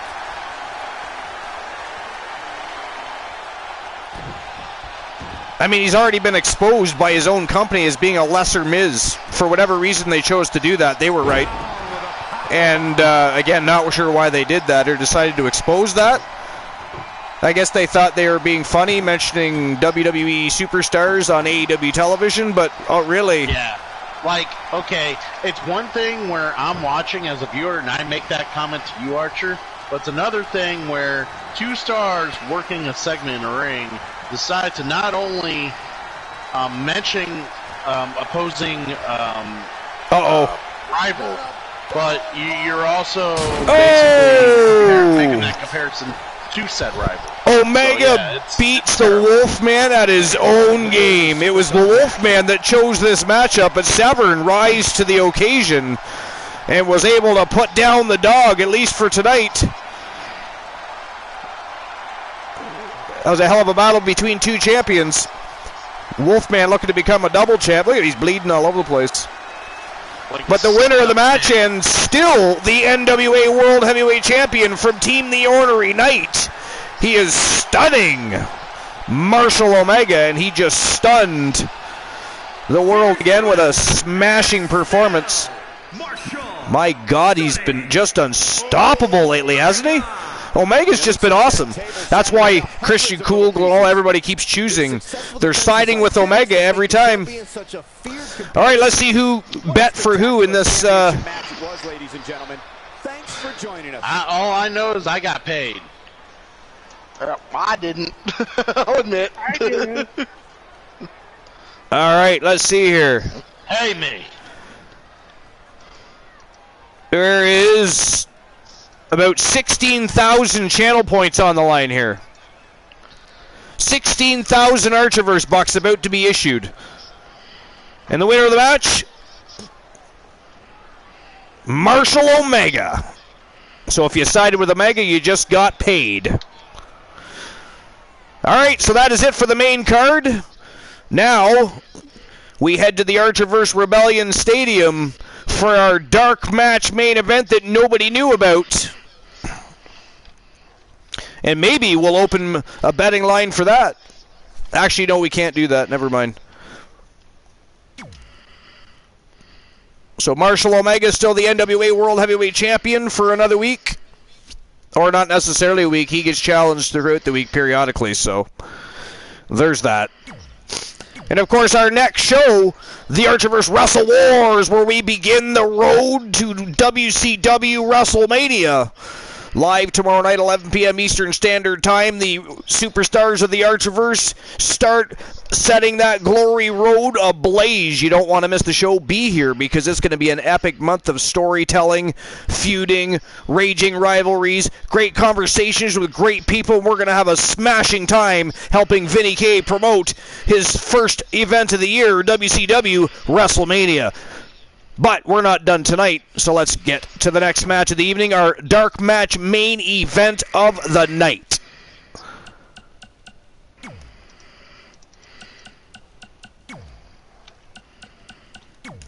It is going to be a six-man elimination chamber matchup.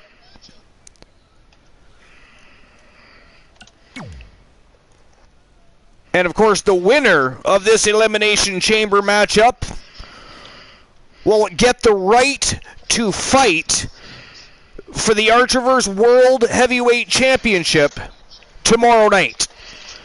Live here on Twitch, the Archerverse Wrestle Wars in the main event of the evening. Well, Blind Locksmith and apart, he is a little bit distracted right now due to some rumors that he's been hearing. Wolfman. There's some rumors that going around that he's been hearing that got him a little distracted.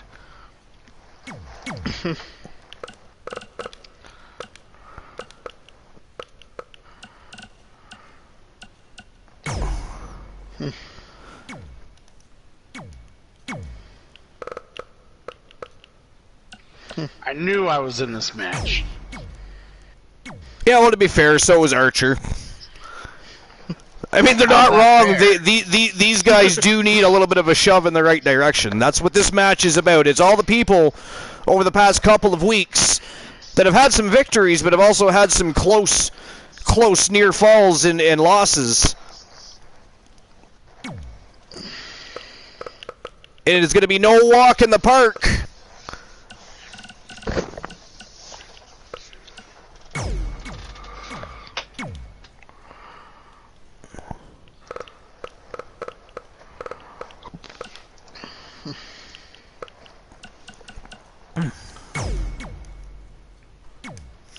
And we even have a newcomer entering this elimination chamber.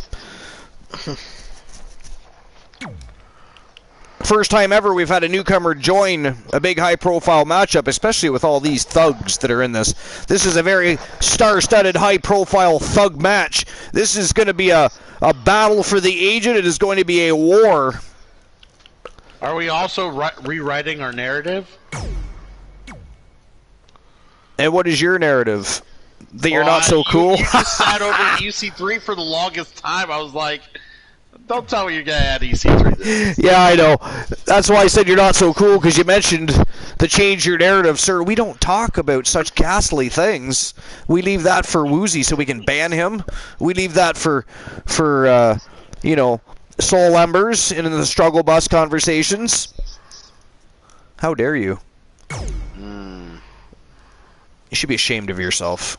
I'm not ashamed of myself. You should be. I'm about to be in an elimination chamber with a bunch of assholes and Glacier. Glacier. I actually think he's a pretty cool character. I was pretty excited to see that somebody got a little creative and changed up the expectation of you know, it's not too over the top. I don't mind people getting a little creative with the characters. We just don't want any over the top. You know, we don't want Elmo in the ring, for instance. Yeah, we don't need Elmo. We don't need Elmo. It is not funny, Woozy. We do not want Big Bird. Or Barney. Or Barney. Yes, that's what we're making fun of, Blind Locksmith. We know all about it. We're sitting here. It's a riot. Yeah. Blind Locksmith, you'll get used to our sarcasm and puns. Eventually, you'll probably join in on the villainy. We are a bunch of sarcastic, trolling, rabid wolves, and we like to have a good time. We like to razz each other. We like to, even on occasion, pull each other's feeling strings. And I do say feeling because, you know, they have feelings. They're still pretty much intact. Mine, however, strings have been cut.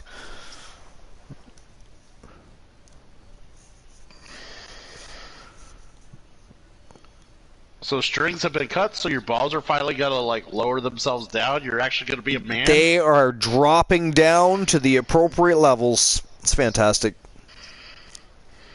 I'm honored and blessed. I'm happy for you to have received such, you know, successful happenings and events that have transpired to make that possible. It's wonderful. I mean, I'd give a long, you know, Stevie Wonder style speech, but yeah, please don't. Oh no! Chamber match killed the broadcast. Yeah, me too.